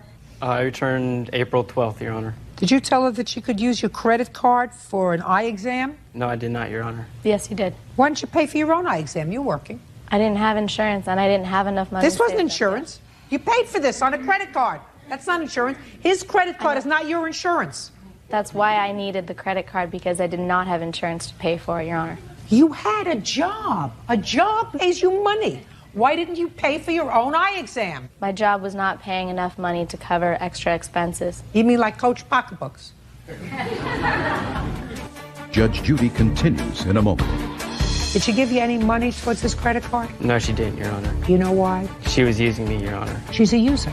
And later today, You buy a 16-year-old car, you do so at your own peril. Anybody with half a noodle understands that. real cases, real people. Judge Judy. Connor Owen says, while he was on duty in Iraq, ex-girlfriend Jennifer Hansel made unauthorized charges on his credit card. Jennifer is countersuing, claiming Connor is stalking her. Now, why didn't you take this credit card back from her, sir? I did not take it back because... Look at me! Yes, Your Honor. Now, you got back in April. Yes. And you've already gotten some bills. So you know that she's been abusing your credit card. At that time, I didn't, Your Honor, because my mailing address was being sent to Alaska, my home address. Listen, you already, according to you, got word from the credit card company that they were on alert because there were a lot of clothing purchases. Yes, Your Honor. This is when I was in Iraq. But then you came home from Iraq, sir. Yes, Your Honor. Why didn't you, the first thing you did, as soon as you came home, take the credit card away from her? Because when she said before that she would use it for emergencies only, I trusted her that she would. Mr. Owen, I don't believe you, sir. When did you become engaged? We were never engaged, Your Honor. Just a second. On April 12th, I returned from Iraq. Jen and I got engaged, and we were very happy. That's what you wrote in your complaint. My complaint, Your Honor? I never... That's not true. We were never engaged, Your Honor. Would you show this to him, please?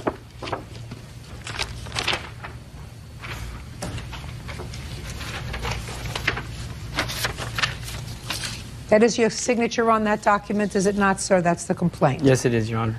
And what does that say, where I have made a big star? It says Jen and I had gotten engaged and were very happy. I assume you read that before you signed it? Yes, I did, Your Honor. Thank you. I'll take it back now. When did you break up? We broke up June 5th, Your Honor. Why? She didn't want to have a relationship with me anymore, Your Honor. When did you take your credit card back from her? The same day, Your Honor.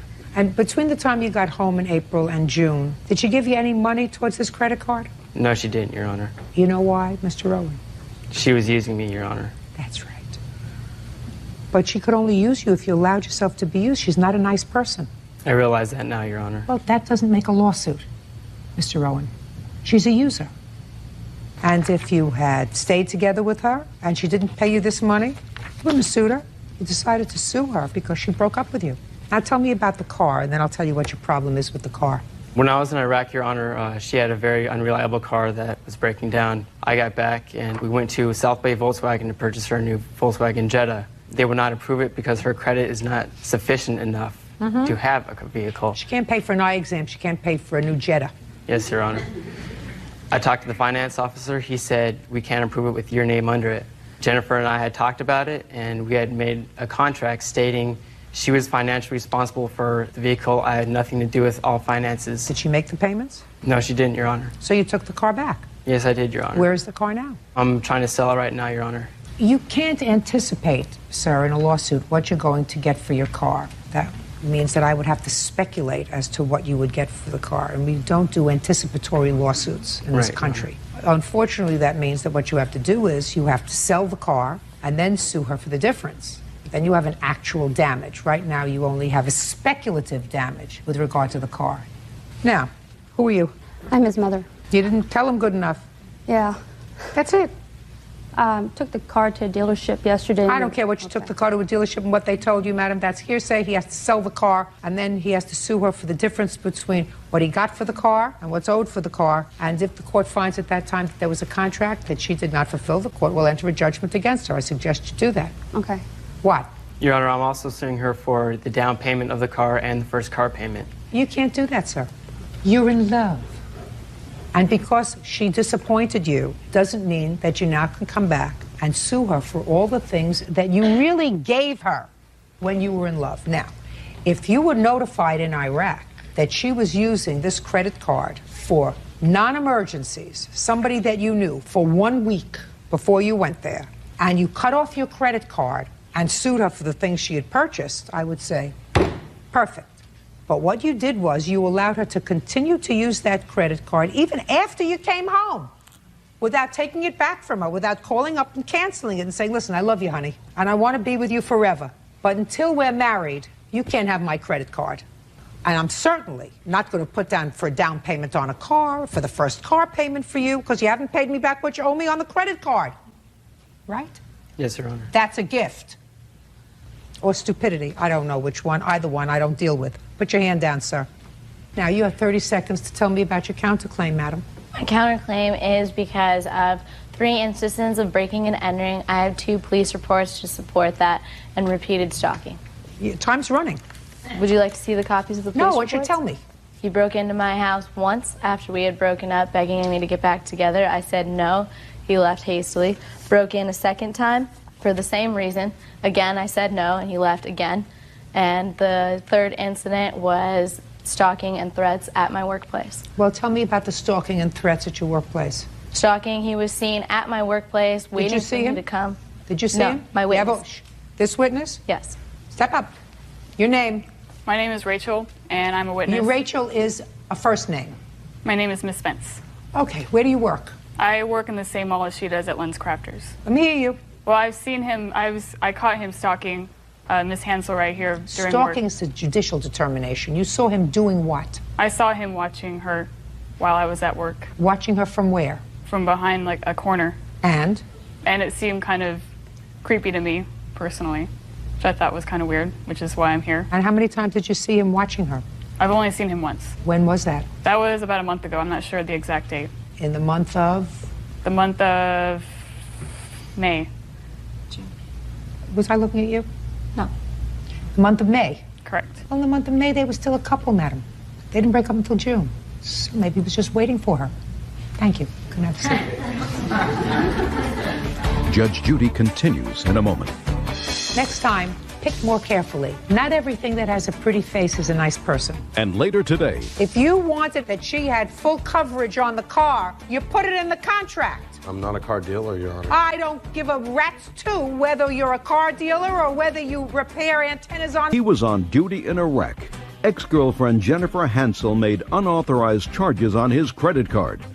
Jennifer is countersuing, claiming Connor is stalking her. Okay. Did he ask for any money from you? Yes. When? He asked both times that he had broken into my house. And what did he say? He said, give me the money you owe me. And what did you say? How much? Mm-hmm.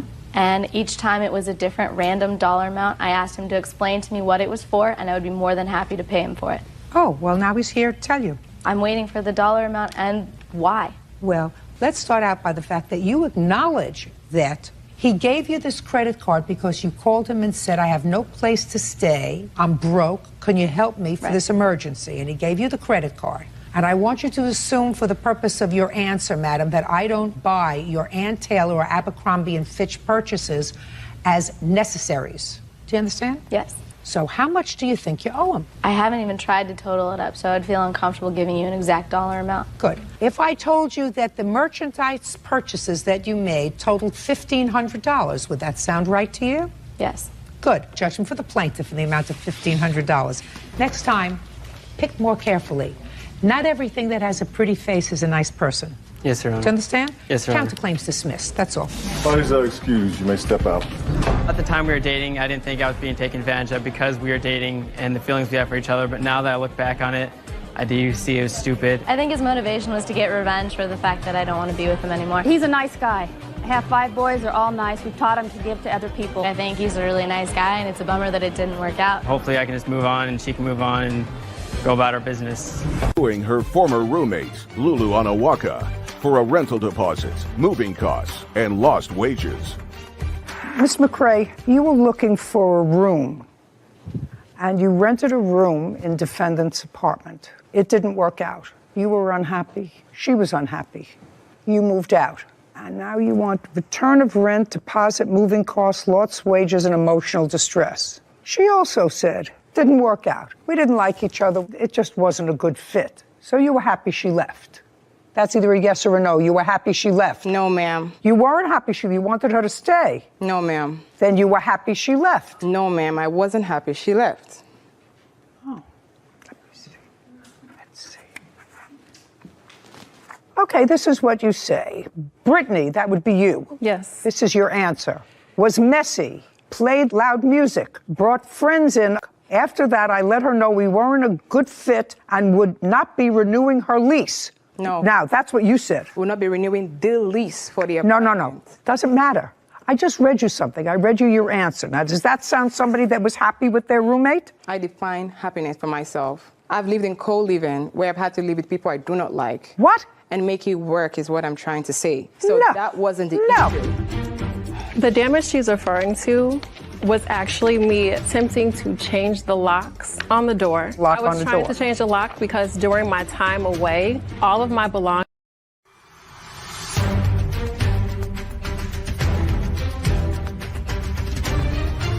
Brittany McRae claims her former roommate, Lulu Onawaka, owes for a rental deposit, moving costs, and lost wages. Lulu is countersuing for property damage and storage fees.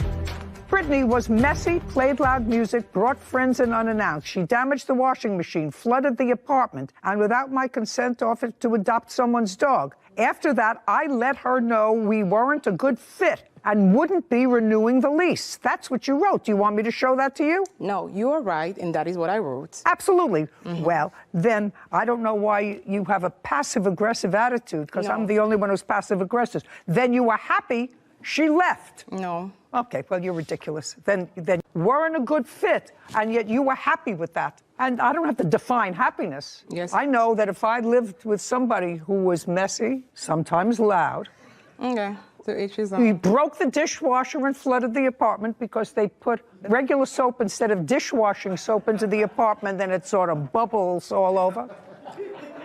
Now, unless I was either married to that person or they were one of my family, I wouldn't be happy with them. If I had a tenant like that, I would say, oh my God, what did I get myself into? I want out of this. Okay. But you were happy. No, I wasn't. I stand on that. Okay, then you weren't happy. Yeah. Perfect. That's what I asked you. You could have saved me all this dramatic. I paid $1,300 and a $300 deposit. And you lived there for about a month. I lived there for 26 days. And things didn't work out. You had a big argument with her back and forth. And as a matter of fact, according to you, you left for a couple of days. I did. Yes, because you were unhappy there and felt threatened, felt uncomfortable, whatever it was. So you left for a couple of days. And when you came back, what was your intention when you came back? No, look, not so. Look at me. You left because you were unhappy. You came back. What was your intention when you came back? I never left because I was unhappy. I left because I was evicted from the property by the defendant. Just a second. So you didn't leave the apartment after this disagreement? Yes. You did? I did. Okay. Where did you go? I actually stayed with my friend. So you left? Yes. On what date? I left on June 1st. You provide some backstory on I don't need any backstories. I'm just trying to get to a mindset of why the two of you think that you have a lawsuit against each other. Why do you bother wasting your own time, wasting precious court time when you weren't happy in the apartment, you paid for a month's rent. Certainly, you're entitled to your security back if you cause no damage to the apartment. You lived there practically a month, and you're not entitled to any more money because she didn't give you 30 days' notice because you were just as happy that she had abandoned properties. What? She had abandoned properties. Okay. She damaged the door, and I lost my deposit as well. That's a door. An outer door, a door to her room? Yes. The door to her room? Yes, she did that. You have a photograph of the damage. Yes, I'd like to see it. Please bear with me. I'm going to find it quickly. The damage she's referring to was actually me attempting to change the locks on the door. I left after I had been informed by the Just defendant. a second. So you acknowledged the door was damaged while you were trying to change the lock on the door? I was trying to change the lock because during my time away, all of my belongings were still in the property. Correct. Listen to me. Did you damage the door? No. The doorknob was removed, but the door is not damaged. The lock was removed? The lock was removed. All right, so I'd like that to see. The defendant would no longer have access to my room, to which she actually did enter my room while I was away. Okay. I left because the defendant actually informed me that I would need to get out by that date. After requesting a full month of rent. You can show me the damaged door and how much it was to repair it, and I want to see how much it was to repair it. I don't have how much it was, but here is the lease agreement, and we paid $2,900 to be here for the security deposit. Oh, she just took this out. That's nonsense. That's nothing. I wasn't still able to get my deposit Nothing. back. The agreement I got that $1,700 back. Understand this. Okay. This is not damage to the door. She took out a cylinder. All you have to do is put it back. Unless you have a receipt for somebody putting it back, you get No, but nothing. that's what I'm saying. We didn't put you it get back. We you didn't get put it back. nothing. It's a maintenance request at the property. I didn't ask. $300 security deposit. By the way, are you allowed to sublet rooms in your apartment? That's a yes or a no? No. Just a, hey. No, hey, no, don't I look down. wasn't. No, I don't look wasn't. down. So the answer is you are not allowed to sublet rooms in your apartment. Yes. Okay. Yes, you are not allowed to sublet rooms in your apartment. She gets her deposit back. We're done. Thank you very much. Court is adjourned. I didn't concede to her requesting me to clean out a garbage at the apartment, and at that point, she lost her entire senses and asked me to move out of the apartment. Always pick your roommates more carefully. Okay, so I don't have anywhere to go really on this case except to suggest that people who feel good, look like they have a job, look as if life is otherwise okay for them, and they move into this rental situation, which is very difficult. I never could understand it, to move time schedules. I always thought that that was fraught with danger, and it keeps me in business here. But here you have two women that were both unhappy. You had an unhappy tenant, an unhappy landlord. You had a lease, but both of them were unhappy. It really didn't cost either of them anything. Plaintiff says she didn't get 30 days notice, so she should be compensated for $5,000 and her moving costs and storage fees, some other things. It seemed like a wash to me when I read the papers. And to have your happiness after the end of constant struggle or battle with each other seemed like a win to me, but apparently it wasn't enough for them. Apparently not. Well, unfortunate. But she's entitled to her security deposit back. Business. Court come to order. All rise. Have a seat, everyone. Hello, Judge. Case number 212, Duenas versus Cho. Thank you. You're welcome. Ms. Duenas, it looks to me from your papers that you decided to go into a business with someone. Yes. With whom? With the defendant, Brian Chow. And you know him how? He's a family friend. And you know what his business is? Yes. What is his business? He currently sells reticulated pythons, snakes, exotic animals, monitors, lizards. And you like those things? My ex-boyfriend did. Did you? I was more for the investment part. Okay. I was the investor at the time. At the time you reached out to this family friend who was in the exotic snake business, your idea was to create a business. No, Your Honor. It was actually the defendant's idea. I don't care whose idea it was. Your idea was to create a business with your ex-boyfriend. I agreed to the business, but it wasn't our idea. Whether you agreed to the business or not, you invested money in the business. Yes. which means that unless there's something wrong with you, and I see that there is not, you wanted to go into business with the defendant. Yes. So let's be easy. Okay. And at the time that you wanted to go into business with the defendant, I'll get to what the nature of that business was in a second. I know it had something to do with that wonderful-looking snake. You had a boyfriend. Yes. And the boyfriend liked snakes. Yes. And you went along with the ride. Yes. What month and year were you still with the boyfriend when you decided to go into the business, which you will explain to me? Back in November of 2019. So right before COVID. Yes. What was your boyfriend doing at the time? He was working at an airport. And he and Mr. Cho were friends? Yes. How long had you known him? 2-3 weeks, Your Honor. Where did you meet him? He came into my store and acquired I didn't ask you anything. That's how you met him? Yes. I'm going to get through this case and get this lovely thing out of the courtroom as quickly as I possibly can. Wow. Some people find them exotic and gorgeous. I find them a little bit squirmy. So in November 2019, boyfriend and you decided to go into the business. Explain the business that you invested in. I invested on 5 reticulated pythons in his shop, and together we were going to breed them and make a profit out of them. So the intention was never for you to take these pythons to your residence? No. And you understood that? No.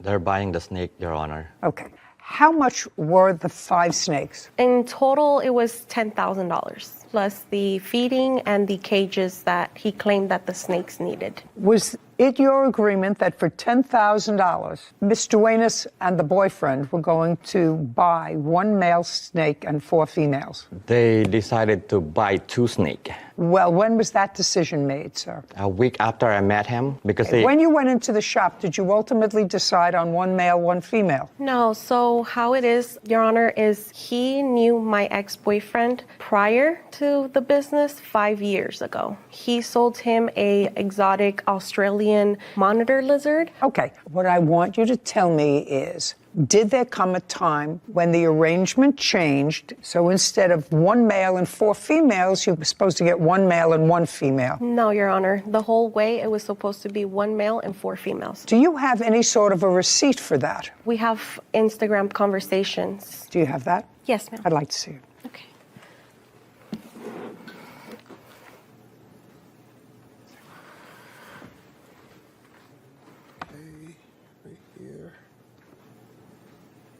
One male, 4 females. The guy's asking $15,000 for all, and then he says, I'll drop it to 12. Then somebody, I don't have 12 now. I just spent a lot on my monitor. Let's go the rest. Okay, so you say, I don't have that money now. He says, I'm getting 16 lace monitors. You remember that discussion? And then that's a big investment for me right now.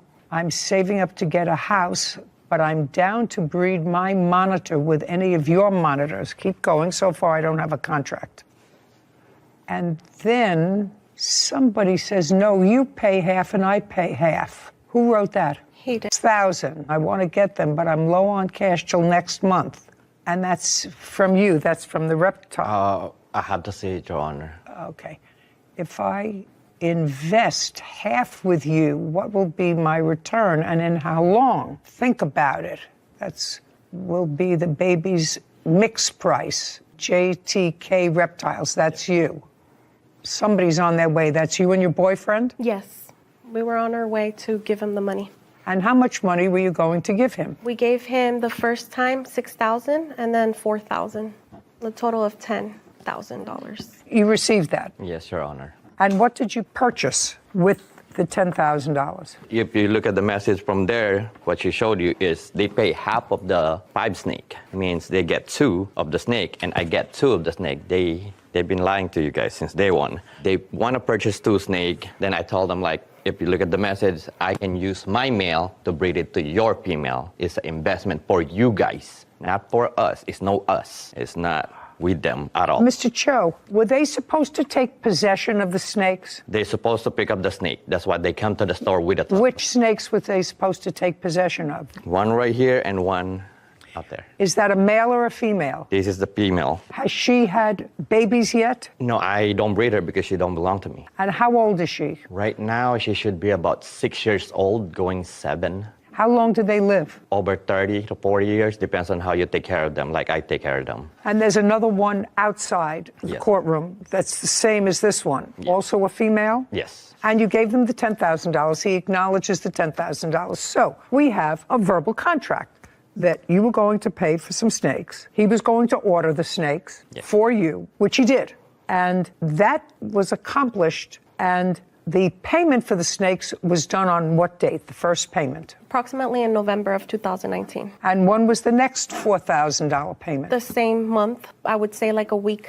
Good. And when did you order the snakes, Mr. Chow? Right after I get yeah, because I cannot just acquire the animal without the payment. Okay, so now you've got the payment and you order the animals. Yes. On what date do they arrive? 2 days after, their FedEx delivered to my shop. And when did you notify the plaintiff that they were there? The day that they came, I tell them the snake. And the boyfriend? They arrived a week after I notify the boyfriend. Okay.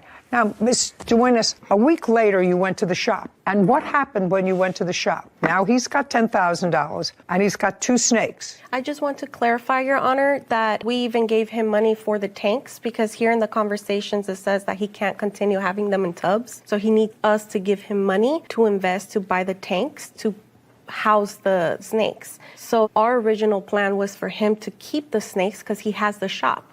We, at the time, lived in an apartment. He was well aware of this, that we couldn't have big snakes in our apartment. He says no, you say yes. I'm not sure how I can resolve that. I'm trying to simplify this contract.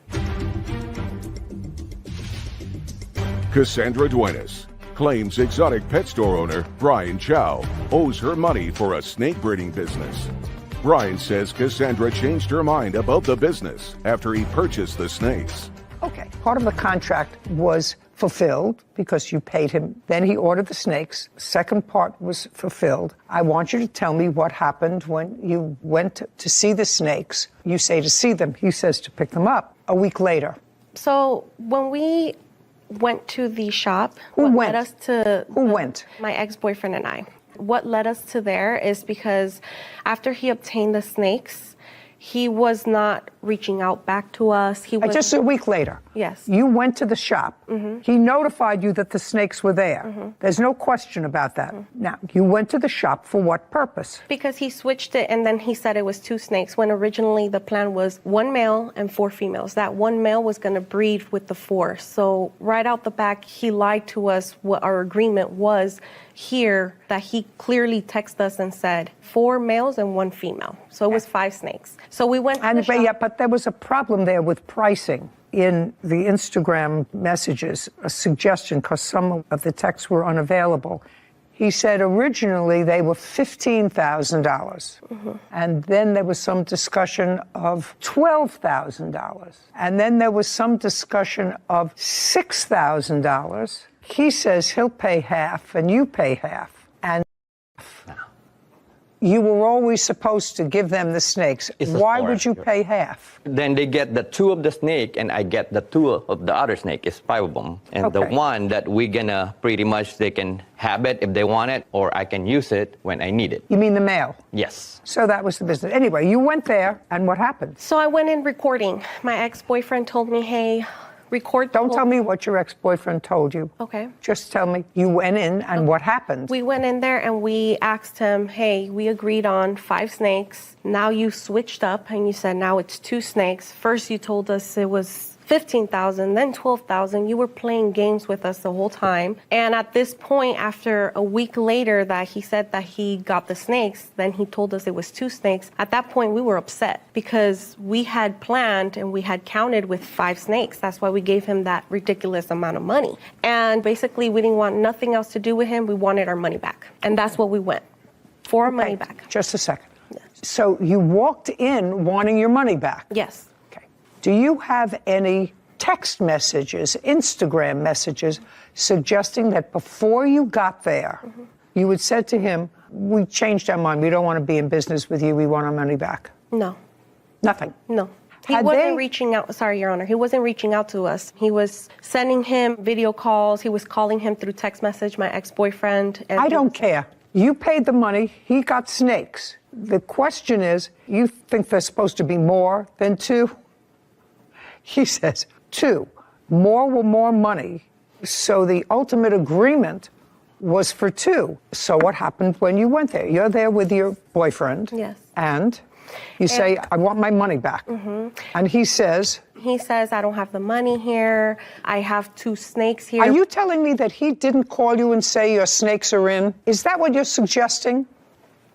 Do you have an invoice for these snakes, Mr. Chow? Yes, Your Honor. I'd like to see the invoice for the snakes. By the way, your boyfriend has other of these exotic creatures. Is that right? To the people that I get them.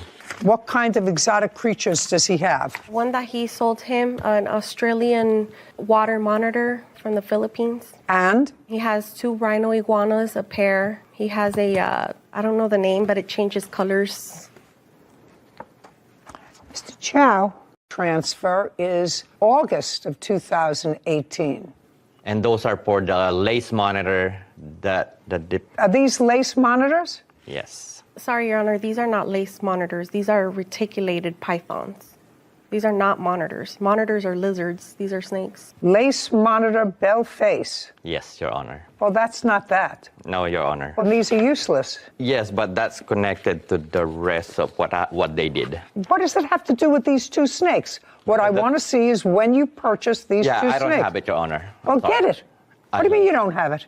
I left it at home. I'm so sorry. Well, what'd you bring these for? Those are the time that they both got arrested when they went to my shop. Yeah, but you now have those back, right? Yes. You have those back. So if you had to take documents, why didn't you take the documents for the snakes in question? The lace monitor lizards aren't in question. You have them back. They may have taken them. They were arrested and you finally got them back. So I don't understand that. I just mistaken grabbed the wrong paper. Well, Mr. Chow, do you deal with these people regularly, that you buy snakes from them regularly? Not really. It depends on the size of the animal and depends what kind of animal. Well, you have the date of purchase someplace, Mr. Chow, and I don't want you to waste my time. Yeah, I'm so sorry. That's why I just said I don't have it, Your Honor. Did they purchase that kind of snake? Yes, Your Honor. Is that correct? It was 5 snakes, Your Honor. Don't give me 5. That type of snake. Oh, yes, the reticulated python, yes. And the one that's outside is the same, correct? Yes. And you did not purchase baby snakes. No. You wanted full-grown snakes because they were a business. You wanted them able to be... Breeding. Okay. Should have brought the paperwork. And you went in there that day in November because you had changed your mind. Yes, and on top... Yes. Because you had changed your mind. Yes. That's the answer. You had changed your mind. You can give me a whole bunch of excuses, and you told him you changed your mind, you want your money back. And he said no, because I ordered the snakes, and I got them in, and they're yours. Contract is completed. I'm merely holding your property. And then there was a kerfuffle. As well, can we have, receipt? How much did you really pay for them? No, that's not your business. That's not your business, how much you really paid for them. He made a deal. You paid him. If he got them for $2,000 and you paid him $10,000, that's nothing. The kerfuffle, let's draw this down to its most simple English. Mm-hmm. You wanted your money back and you wanted to cancel this contract. Yes, it's just when we arrived, those weren't the snakes that we ordered. These were the breed of it, is the ones that he was putting here on Instagram, which I have, which is not those. So we ordered something and we got something else. So is what you're telling me, you went there to pick up your... Because now it's changed. You went there to pick up your snakes. Mm-hmm. When you got there, they turned out to be a different... It's breed. It's like the... Pythons, right? Yes. Mm-hmm. They're pythons, but it was a different kind of python. Mm-hmm. Now you're telling me because it was a different python, you wanted your money back. Yes, because it wasn't what we paid for. It's like we paid for a Ferrari and we got a Toyota, basically. It's basically You know nothing about pythons. So... You're taking your cues from your boyfriend because that's his strong suit. Is it yours as well? No, I'm just the investor. Right. So your boyfriend had a conversation with him and said, those aren't the snakes that I ordered. Yes. Okay. And I want my money back. Yes. And you said you recorded all this. Yes. I'd like to see it. Exotic pet store owner Brian Chow of wrongfully keeping money for a snake breeding business. Brian says he fulfilled their agreement and claims Cassandra stole property from his store. And you said you recorded all this? Yes. I'd like to see it. You just press play. Which one? Oh, right here. And then you press that. This one? Yes. Okay. Ready? Mm-hmm. You guys just want to do the money back? Yeah. The 10,180 in total, and then money on top of that for lending you the money and everything. I didn't see that coming. Yeah, because we didn't see this coming. You just kept on giving us a runaround and a runaround. Oh, no, what? About the mail. Remember that? No, that's why I'm waiting for the mail to be delivered. I don't have the mail.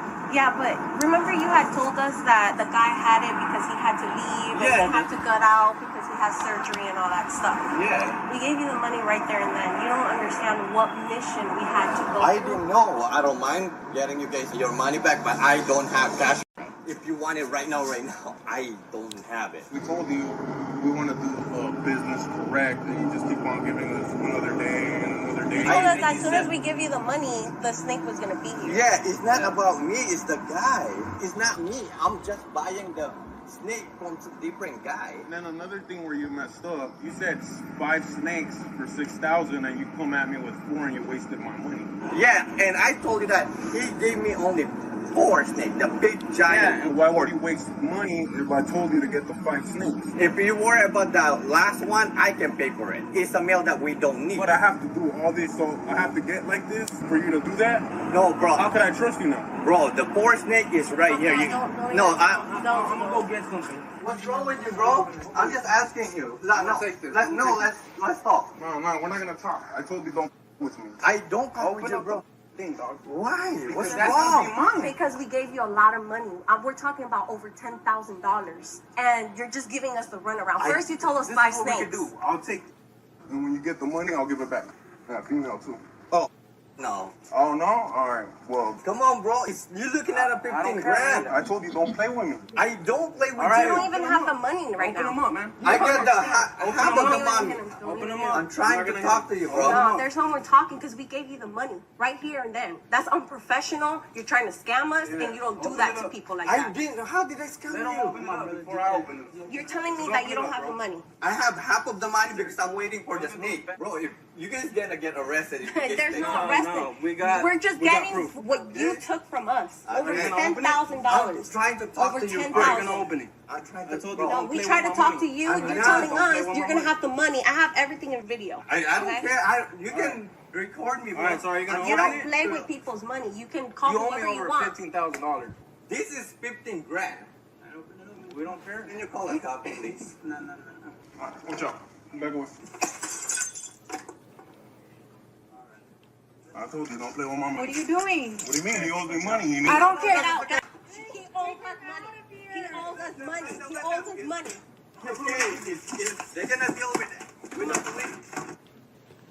Now I'll play that video, please.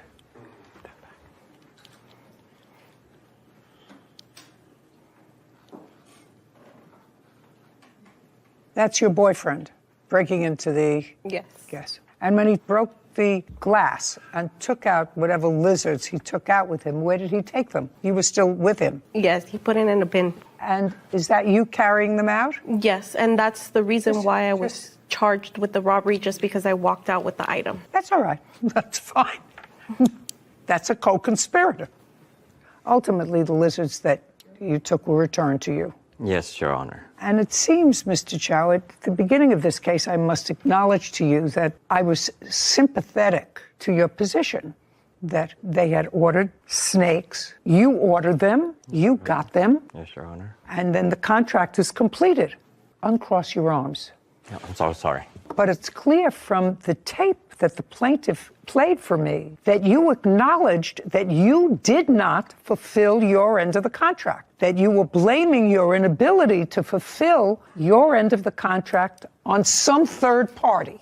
Is that what I heard in the tape? I mean, you know, my hearing's not really acute, but that's what you said. I have no control. I can give you back half your money, but I can't give you back all your money.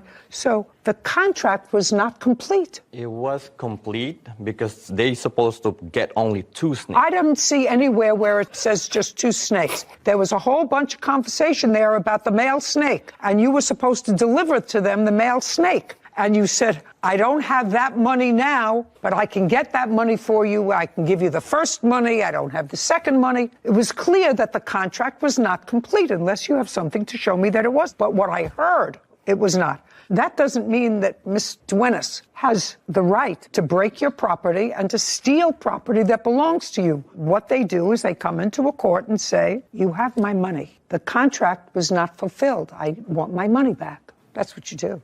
Are you in the business of breeding snakes for your store? Yes, Your Honor. And if we were to go on the internet now, Yes, Your Honor. how much would one of those snakes, which is 6 or 7 years old, according to you, sell for? Right now, this size you...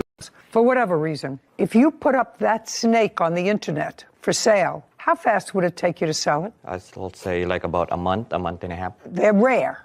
Yes. Is that right? That's what you're saying. It's rare and is just not a lot of people will acquire that much money. Even though they can sell the babies. And how many babies do they have? In a year, they can do from 30 to 50. And each one of the 30 to 50, you can sell for $3,500. Yes. I suggest you do that. She gets her $10,000 back. Judgment for the plaintiff in the amount of $10,000. We're finished. Thank you very much. This court is adjourned. I'm very happy, and I'm happy that she was able to see herself that the defendant got caught multiple lies. They're just a customer. He wasn't truthful since the beginning. Ever since we invested. They bought a snake. I just want to give their snake, but they don't want to take it. And it's very sad how nowadays you can't trust in anybody. I think one great lesson that a lot of people can take away from that is you have to know the business that you're investing in. I can appreciate she was sort of doing it for her boyfriend and he had the knowledge about the exotic animals, but that's her money at the end of the day. And if you're going to put your own hard-earned money on the line, it should be a business that you at least put in the time to learn about. To understand. Exactly. So that you don't have to rely on somebody else to make the right decisions. Who's going to be gone tomorrow? Exactly. Exactly. And your money who potentially could, and then you're left on your own, having to sue and navigate a field that you really know nothing about. Smart.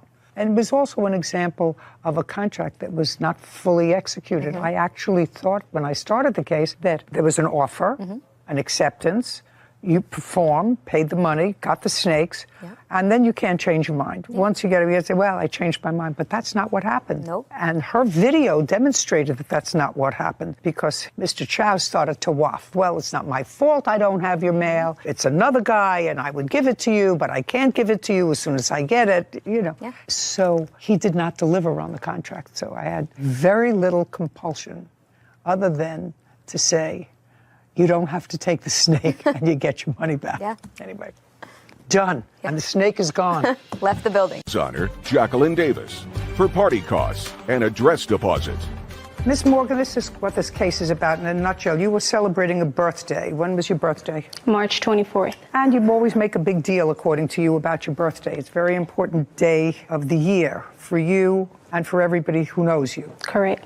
Yeah, that's the way Sarah feels, actually.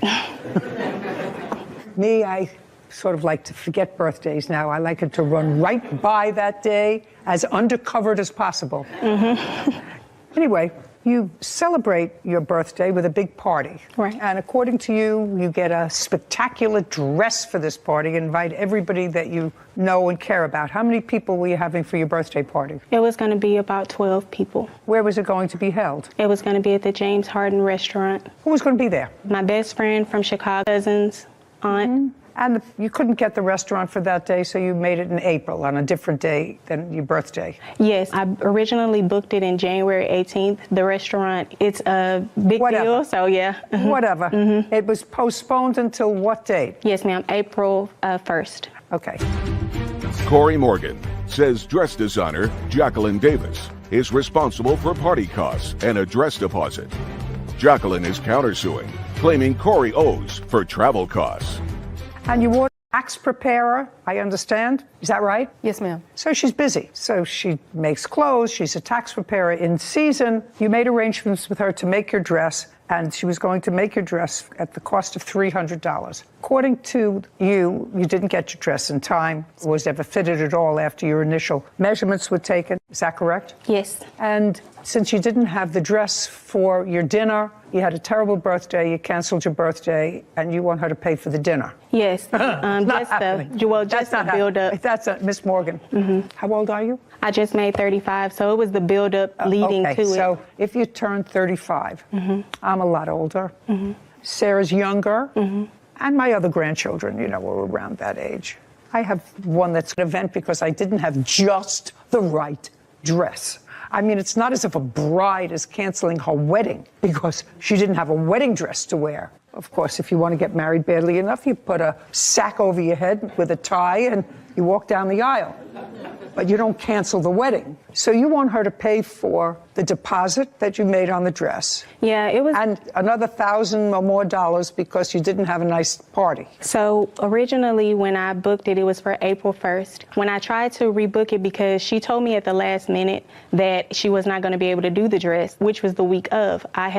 She's not going to pay you for the party. You should have worn something else for the party. Believe me, your best friend from Chicago, your mother and your father would not have cared if you wore that dress or any other dress.